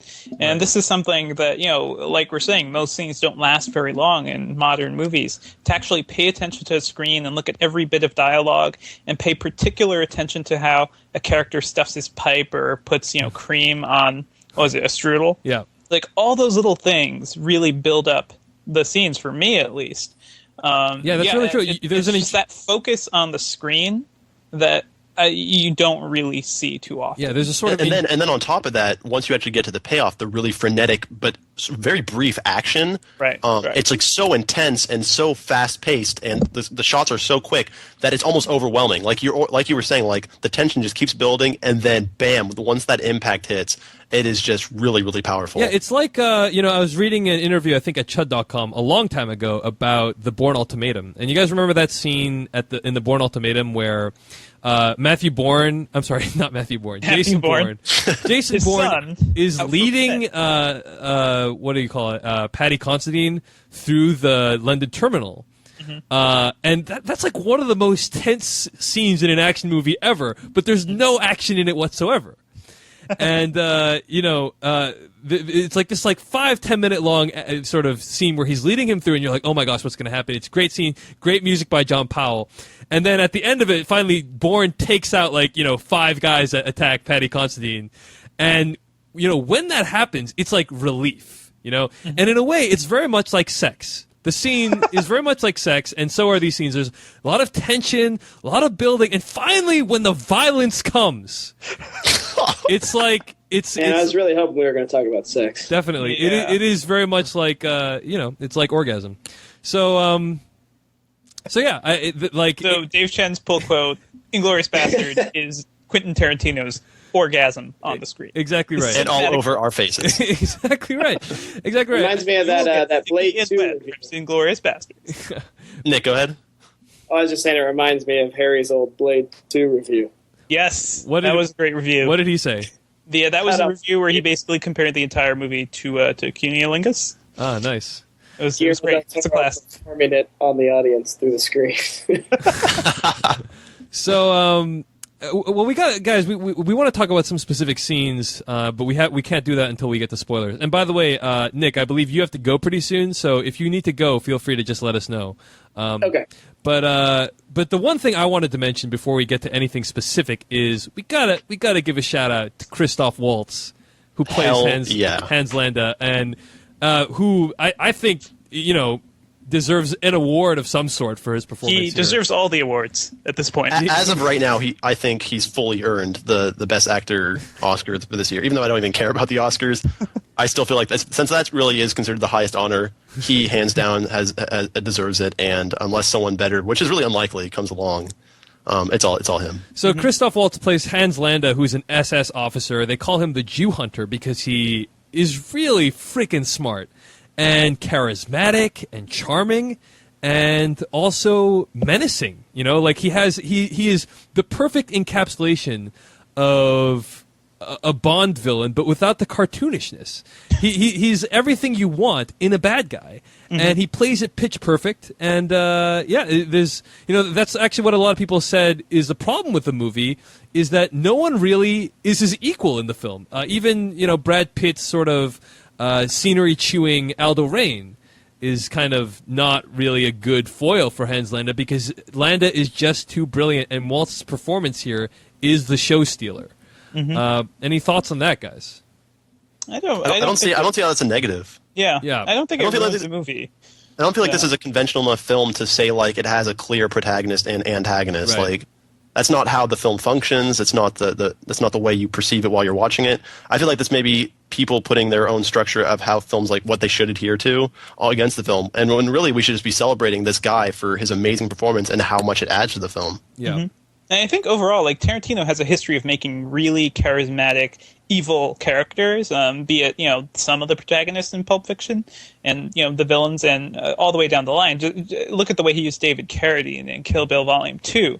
I think Hans Landa may be the ultimate Tarantino character. It is everything he's been building up to, and in much the same way we could describe the rest of this movie. Like, his entire career has led up to this moment, Yeah, this is sort of again everything that Quentin Tarantino has done brought to its logical conclusion. A sort of perfect blend. Tarantino is known for I don't want to say, not ripping off is the wrong word.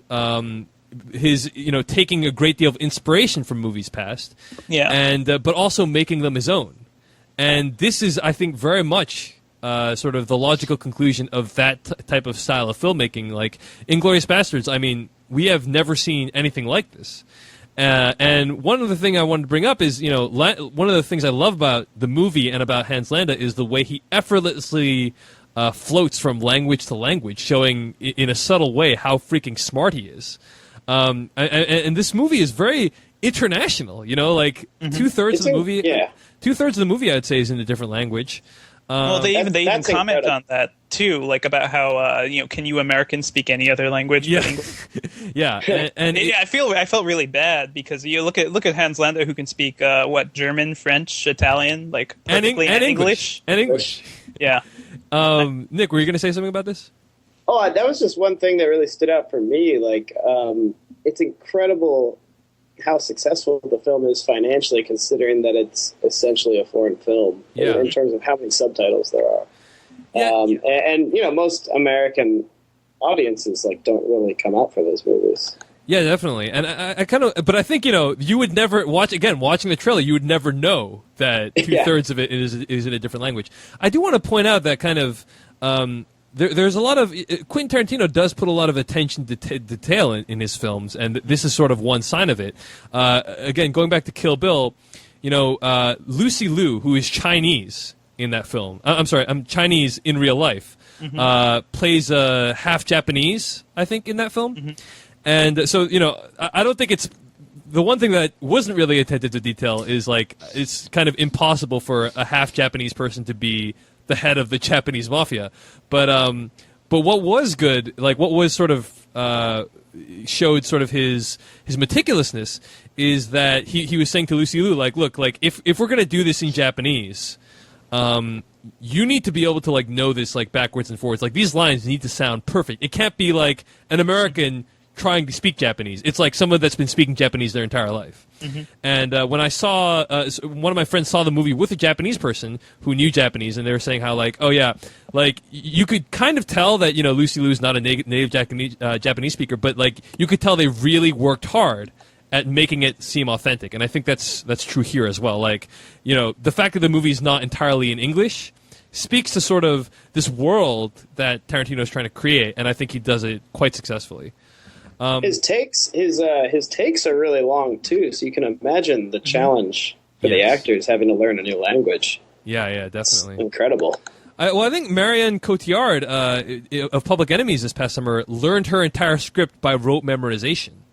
So, That's what they did on Crouching Tiger way back when, because they didn't speak Mandarin, right? Or they spoke. I can't remember what language. Fat was not a native speaker. Really? I didn't. Yeah. I think. Well, okay. Maybe it was Michelle Yeoh. I don't know. Yeah, I mean they're native to Hong Kong. I'm not sure if they didn't speak Mandarin, but anyway, we get the point. I think it's Cantonese and Mandarin. I think they each spoke one, but not the other, or something. Yeah, something like that. Anyway, I mean, it really worked for me, and it struck me as audacious and quite brave to make that decision. So those are kind of my initial thoughts. I love the film as well as you guys did, and I kind of you kind of just love it when a scene is so well constructed that it's so tense you can just kind of enjoy the tension even as you acknowledge that it's meant to be painful. Yeah. And that's what I spent most of this movie doing. Now, there's a lot of specifics we want to get into. So I'm sure, right? Like, I'm sure we have scenes we want to discuss. I'm done. Yeah. So for now, I would say, go see the film if you haven't already. It's well worth it. But we're going to be talking about some of the specific sequences that we enjoyed and some of the stuff we didn't enjoy. So spoilers for Inglorious Basterds starting at the end of this sentence. So, I got one really quick one. Yeah. Since we were talking about Landa, did you guys notice the sort of pleasure he took in his nickname at the beginning, and then the sort of almost shame he had in it later on? Yeah, what was up with that? Why don't you? Is it because he? I have no idea. I just started thinking about it right now, but maybe it's all tied into his turn at the end as well, in terms of knowing how history would perceive him. Oh, sure. I actually think that's probably it. I actually think that makes sense. I think it's either more or less subtle depending on how you look at it. I think it's actually that that sort of difference is to show what a calculating SOB that guy is. That's totally how I perceive it. In the opening scene, he is doing it. He's trying to scare the guy into submission, the Frenchman that he's speaking with. He's trying to scare him into submission. So he's like, they call me the Jew Hunter, and they call me that because I'm pretty freaking good at it. And then he's like slowly telling the story, slowly saying like, here's why I'm good at it. And then as he's doing it, you see the realization slowly dawn on the Frenchman that he's completely screwed, right? Yeah. Fast forward to the end of the film, and the entire purpose of that sequence is he's trying to, gain the sort of camaraderie of the Bastards. Yeah. And so in order to do that, he downplays the Jew, the Jew Hunter moniker. Mm-hmm. Yeah, so to me again, he's played so intelligently that I almost never believe anything he said in the movie. He knew that he was always saying it as a means to get what he wanted. Yeah. But that was one moment where I wasn't sure. He's like David Acevedo or Vic Mackey in The Shield. I think he's kind of like everything he's doing in the movie is always to his own benefit, and the sort of joy is figuring out how. It's to his own benefit. Even the scene when he like makes Brad Pitt and Eli Roth repeat their names 5 times. Yes, which was great. By the way. Which is great, and it's just to sort of it's so unpredictable. Like you don't know what's going to happen. Like is he going to just call them out on it right there? Mm-hmm. Probably not. He's smarter than that. He's going to wait until the right moment, but he's going to do this now to humiliate them. Yes, and just revel in it, which is I think is the best part. Yeah, there are so many watching the film a second time. Like I watched it basically a second time just for more Hans Landa, and there is so much nuance and subtlety to his performance. It's kind of shocking. Like the way his face just slowly changes in the opening scene when he finally makes the French farmer confess. Like his face just like shifts, and he becomes he turns from like a happy, easygoing Nazi guy to Darth freaking Vader, like in one eye movement or something. Yeah. It's phenomenal. Yeah, I mean that whole scene. He starts off as kind of this corporate dweeb, kind of like Vicus from District 9, and then you're like, man, this guy's really annoying, and then you realize, oh my gosh, he's actually like a really threatening, unstoppable evil force in the course of one scene. Yeah, and actually, to go off what you're saying, because you mentioned that he has no one to rival him in this film, and I think that it almost benefits the film because, as I said, like I kind of viewed the film as a study of good and evil, or actually, maybe to be more specific, it's a study of evil, and this guy is literally the epitome of evil.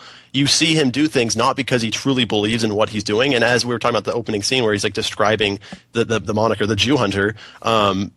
He seems to love that title not because of what it represents, but directly represents, but because it implies that he's really good at his job, and that's what he cares about. He cares about succeeding in whatever way. And then at the end of the film, we basically see him completely switch sides because he has no morals. He has no moral compass. He's doing stuff whatever he can to benefit himself. And then we see in other examples, like for when we first get introduced to the bastard characters. Once again, playing on the good and evil theme, or more so the evil theme, we get introduced to these Nazi characters that Brad Pitt is threatening to kill. And slowly as that scene plays out. And it was interesting to watch the film with my audience because they were ready to see these Nazis get killed, and they were so like excited for it, and they actually ended up cheering for it. But I was wondering if I was even supposed to, because as the scene plays out, you start to almost sympathize with these characters, and then by the end of it, the bastards just look like they don't give a shit. Like they're just doing it because they're Nazis and because they feel good about killing Nazis. And then there's also another scene in a bar which ends in a very similar way, where you're supposed to I kind of question what we're supposed to take away from that scene. Right. I mean, sort of one of the biggest, I would say, successes of the film is that it kind of asks the question, like, who are you supposed to be rooting for? Is sort of the bastards' actions, and by bastards we're referring to sort of the group of 8 people, including Brad Pitt. Who only show up actually very, very limited screen time in the film. They're really not. Yeah. The movie should be called The Adventures of Hans Landa. And Shoshana. And Shoshana. But are we meant to take pleasure in sort of seeing Nazis be tortured? Well, I think on the one hand, this is an interesting thought, but then on the other, it's like, I don't think it's something we should overthink too much. Yes, of course you are. Like that the movie is sold as a Nazi killing extravaganza. Like, and that's the entire finale too. That is it. That is the point of the movie. And yes, it could be an interesting treatise on good and evil and yada yada yada. I don't really think that's what the movie's going for, I think because there are more intelligent movies that do this. This movie just revels in what it does and does it well. I don't know if I agree with that, but I think you're downplaying it, because there's like, as we said, like there's very, like we were describing the difference in dialogue, the opening scene versus the ending scene with Hans Landa, and how there was that one aspect, his title, the Jew Hunter, and the difference. Clearly, the dialogue in this film is so deliberate and very subtle, and then you have these other scenes that seem to have some very similar touches. You have the scene between Shoshana, her scene with I'm forgetting the other character's name, but the actor in the film, Stoller, Frederick Stoller. Yeah, Frederick Zoller. We see him early on, and we get a very kind of clear idea. Like he's a guy that killed lots of people, and then our expectations for what kind of person this is changes very, very steadily throughout the film. And then in the final scene, we see the anger go out. Like he seems like a really sweet guy, even though Shoshana perceives him as this evil person because of who he sides with. Mm-hmm. And then it just our expectations are just completely reversed. And we also have that one line of dialogue that seems very deliberately put in there from Quentin Tarantino, where he does not like watching himself, watching him on screen killing people. Like for him, it's not like a pleasant experience to relive this thing that we previously saw him reveling in. Yeah. Sure. So I think that these touches to the film are very intentional, and they all seem to cover a very similar theme about what it means to be an evil person. Let me say this. Yeah, the film does have those elements, but I'm saying do not question at all, at any moment, that you're not supposed to revel in the Nazi killing. I can agree with that, because one of the scenes in the film features. Actually, we're spoiling territory. Yeah, we're already spoiling territory. Yeah. One of the scenes in the film features Hitler getting his brains just completely spewed across the floor with a machine gun. And so you had an audience like mine, everyone was clapping. Like it was pretty. Also, Hitler was like a cartoon in the film. Like he was not presented even as a real person. So in that sense, yes, like there was no denying you were supposed to enjoy the hell out of that sequence. That was Quentin Tarantino being like, fuck it, I'm rewriting history right now. Mm-hmm. How did you guys feel about that first scene though, with the bear Jew killing the soldier with the bat? Because I mean, to me, the Nazi almost became somewhat sympathetic leading up to that. Yeah, that's what I was trying to say. Yeah. So I don't think it is that black and white, really. Yeah, I mean, it's sympathetic in a sense, just because the bastards are all so, like, they're pretty brutal about what they're doing. But it's not like, it's not like Munich or something that's really making us sympathize with the villain in any other way. Yeah, I don't think it's set out with any specific agenda like that. But I just think that, I don't know, there's so many different characters from all the different backgrounds, and they all kind of, they don't necessarily go in one direction. I don't know. Like even the German actress is sort of playing, I will say that charitably interpreted. Why don't I save this for After Dark, because we are running rapidly out of time. Can I just say one thing? Like Devindra, I think like you're saying, like, oh, you are just supposed to enjoy it, and then I honestly question why do you repeatedly tell the audience that one of the Nazi characters has a kid? He's a new father, and you see him there just helpless, and all he wants to do is get out of there alive. Why would you build it up so much to end the scene with him just being killed horribly? Well, And how did you feel at the end of that scene? I don't. I think the point is, it's not. You don't know what to feel. He deserved it, but the thing is, I was questioning my reaction. Yeah. Sure. I mean, yes, you are supposed to question your reaction, at least in that particular scene, because he was built up to be really sympathetic. But I am saying overall, well, and especially too, because she was basically selling out her people in a sense, like working against the Germans. It is a weird. I don't have an answer for it. But. Yeah, exactly. Well, okay. I'm just saying, at the risk of over-intellectualising the movie, yes, you are supposed to love killing Nazis. And I don't think we are over-intellectualizing it. I think it was very deliberate. We were asking the question. Yeah. Okay, let's talk about this in the After Dark, because I have a lot to say about it as well. Okay. I just wanted to point out my favorite sequence from the film has to be the bar sequence. I mean, that's it's incredible. It's like a tour de force of Tarantino filmmaking, and the build up and sort of that scene occupies probably like 10% of the entire film's runtime.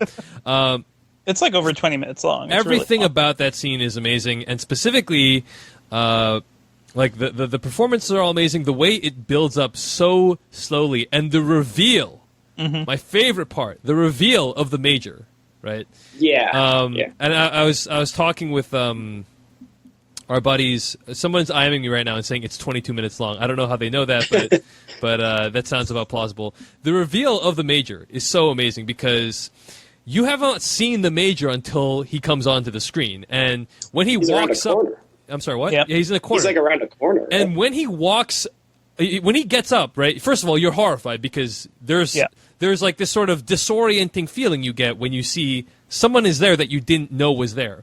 Spatially, you didn't know that they were there, and then they reveal themselves, and you're like, oh my gosh, like what is happening? I don't understand. I'm confused.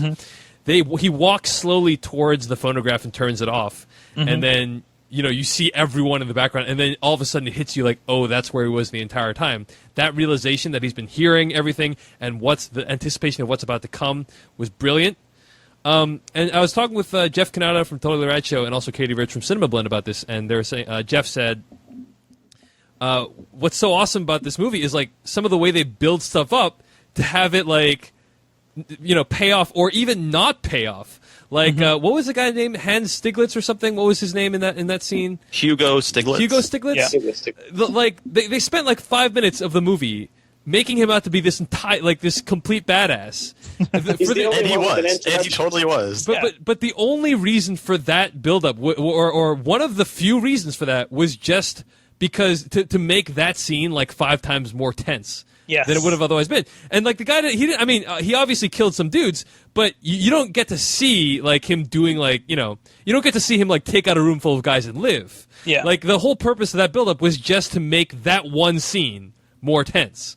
And there's something kind of awesome about that. Yeah, and then what ends up happening is he dies just as easily as everyone else in the room did. Like there's not even like a scene like showing him specifically like dying in slow motion or anything. It's literally just dead. Yeah, exactly, yeah. And I was like really looking forward to Fassbender too, like seeing his character keep going. It's definitely unexpected. Yeah.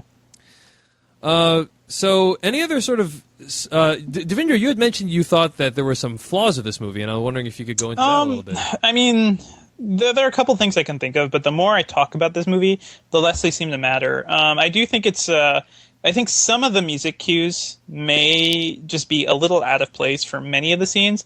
No. Specifically, some of the music cues that the Morricone soundtrack or music from that he's used previously in the Kill Bill movies. I think it was a bad idea to reuse some of those same cues in this movie. Yeah. It's just, yes, all the music is coming from earlier movies as well, but in my mind, a lot of the stuff is tied to Kill Bill.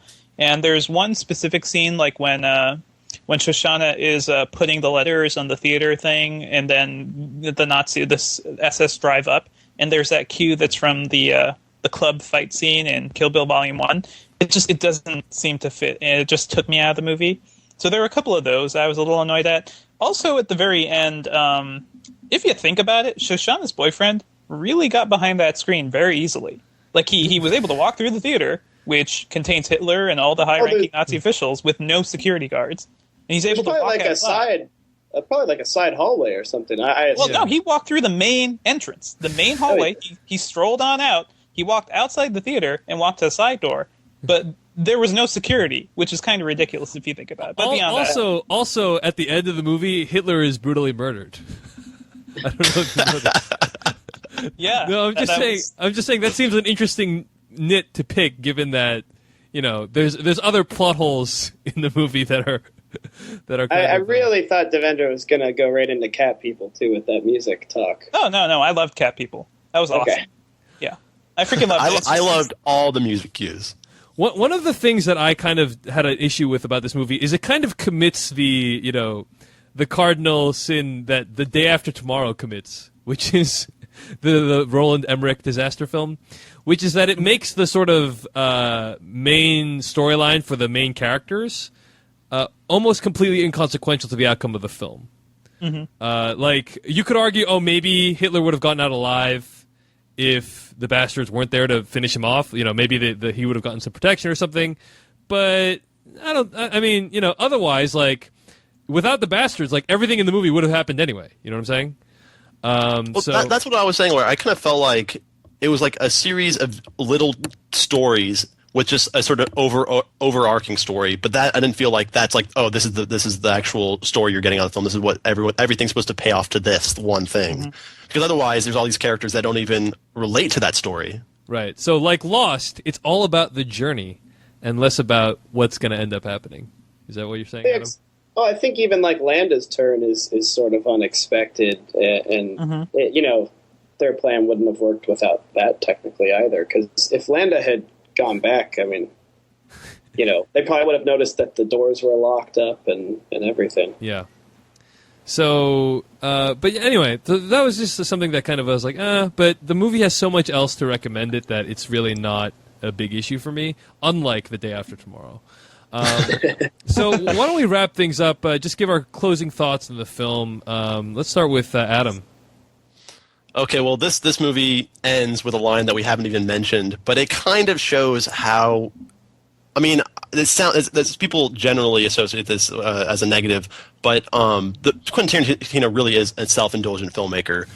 He makes what he likes, but the thing is, what he likes usually is pretty fucking awesome, and it leads to really good cinema. So the film ends with a line. Can I actually say what line it is? Yeah, go ahead. We already gave away spoilers, so. Okay, the film ends with a line, "I think this is my masterpiece." And obviously the context isn't Quentin Tarantino looking at the screen, but it might as well be, because that's what Quentin Tarantino is saying. And then, like, right from that, it cuts to written and directed by Quentin Tarantino. And it's kind of like the end of Wanted. Except good.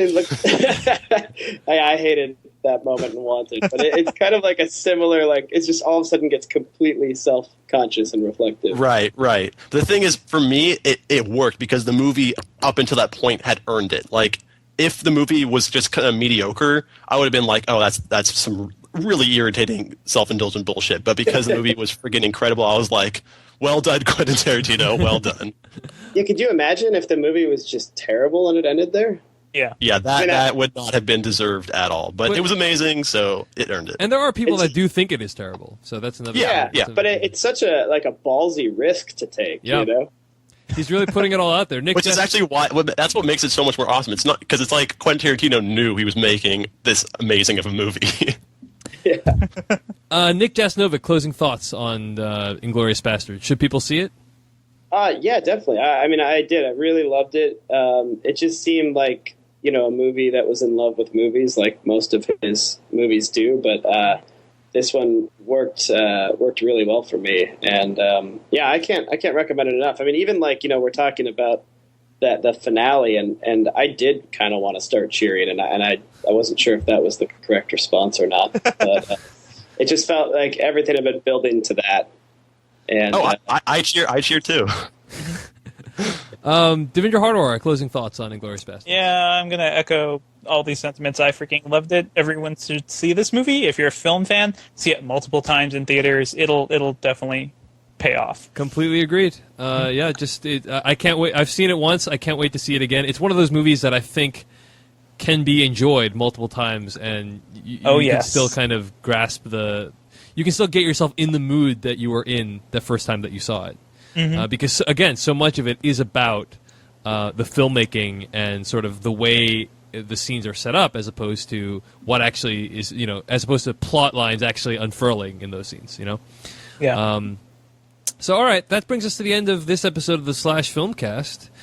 And let me just say a couple of credits before we take off.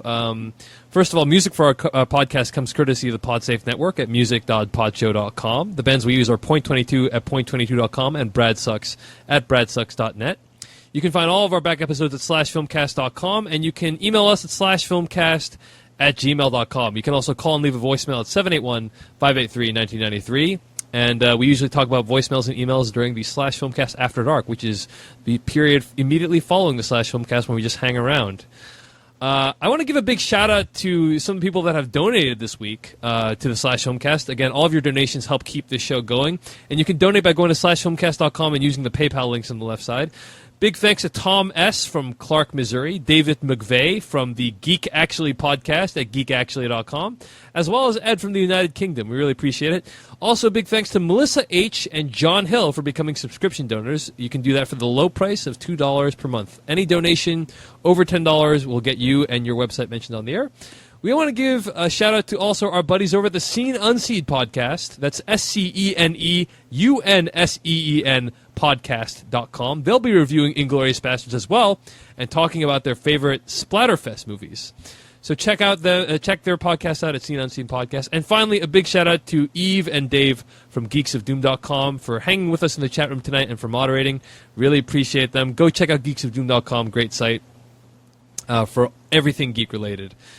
I always like to ask everyone before we go where we can find more of your work on the internet this week. Let's start with Adam Quigley. Where can we find more of your work on the internet this week? You can check out my weekly DVD column every Tuesday on slashfilm.com. You can check out my personal film site at alwayswatching.net. And you can follow me on Twitter, twitter.com/alwayswatching. Devindra Hardawar?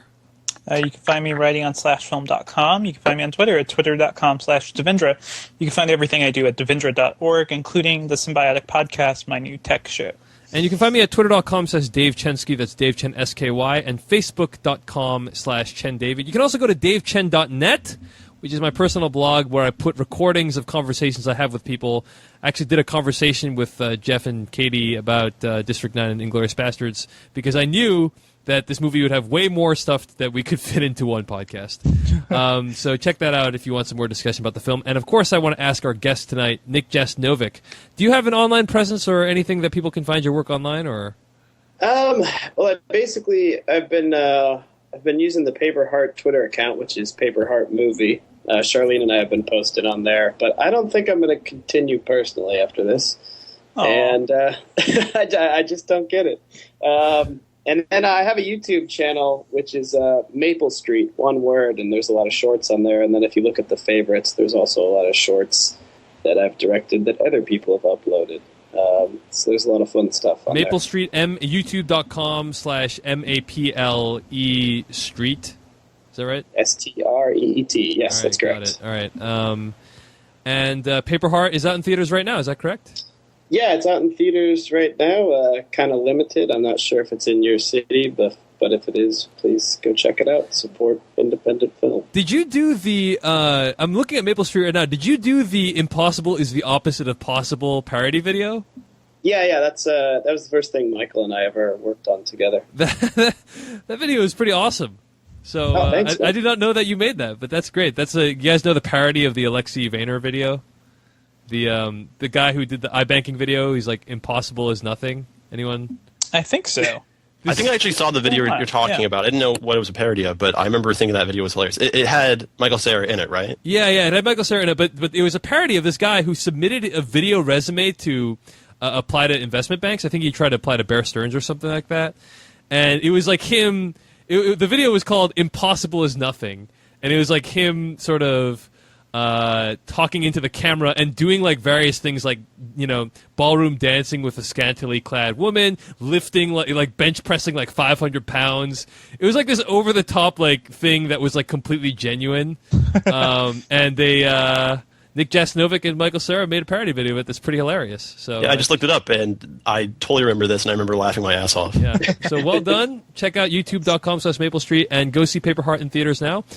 Tune in next, I think Monday night at 10 p.m. Eastern Standard Time, 7 p.m. Pacific, not our usual time, at slashfilm.com/live. We'll be reviewing, I'm not sure what we'll be reviewing, but we'll be reviewing either World's Greatest Dad. It will be a movie.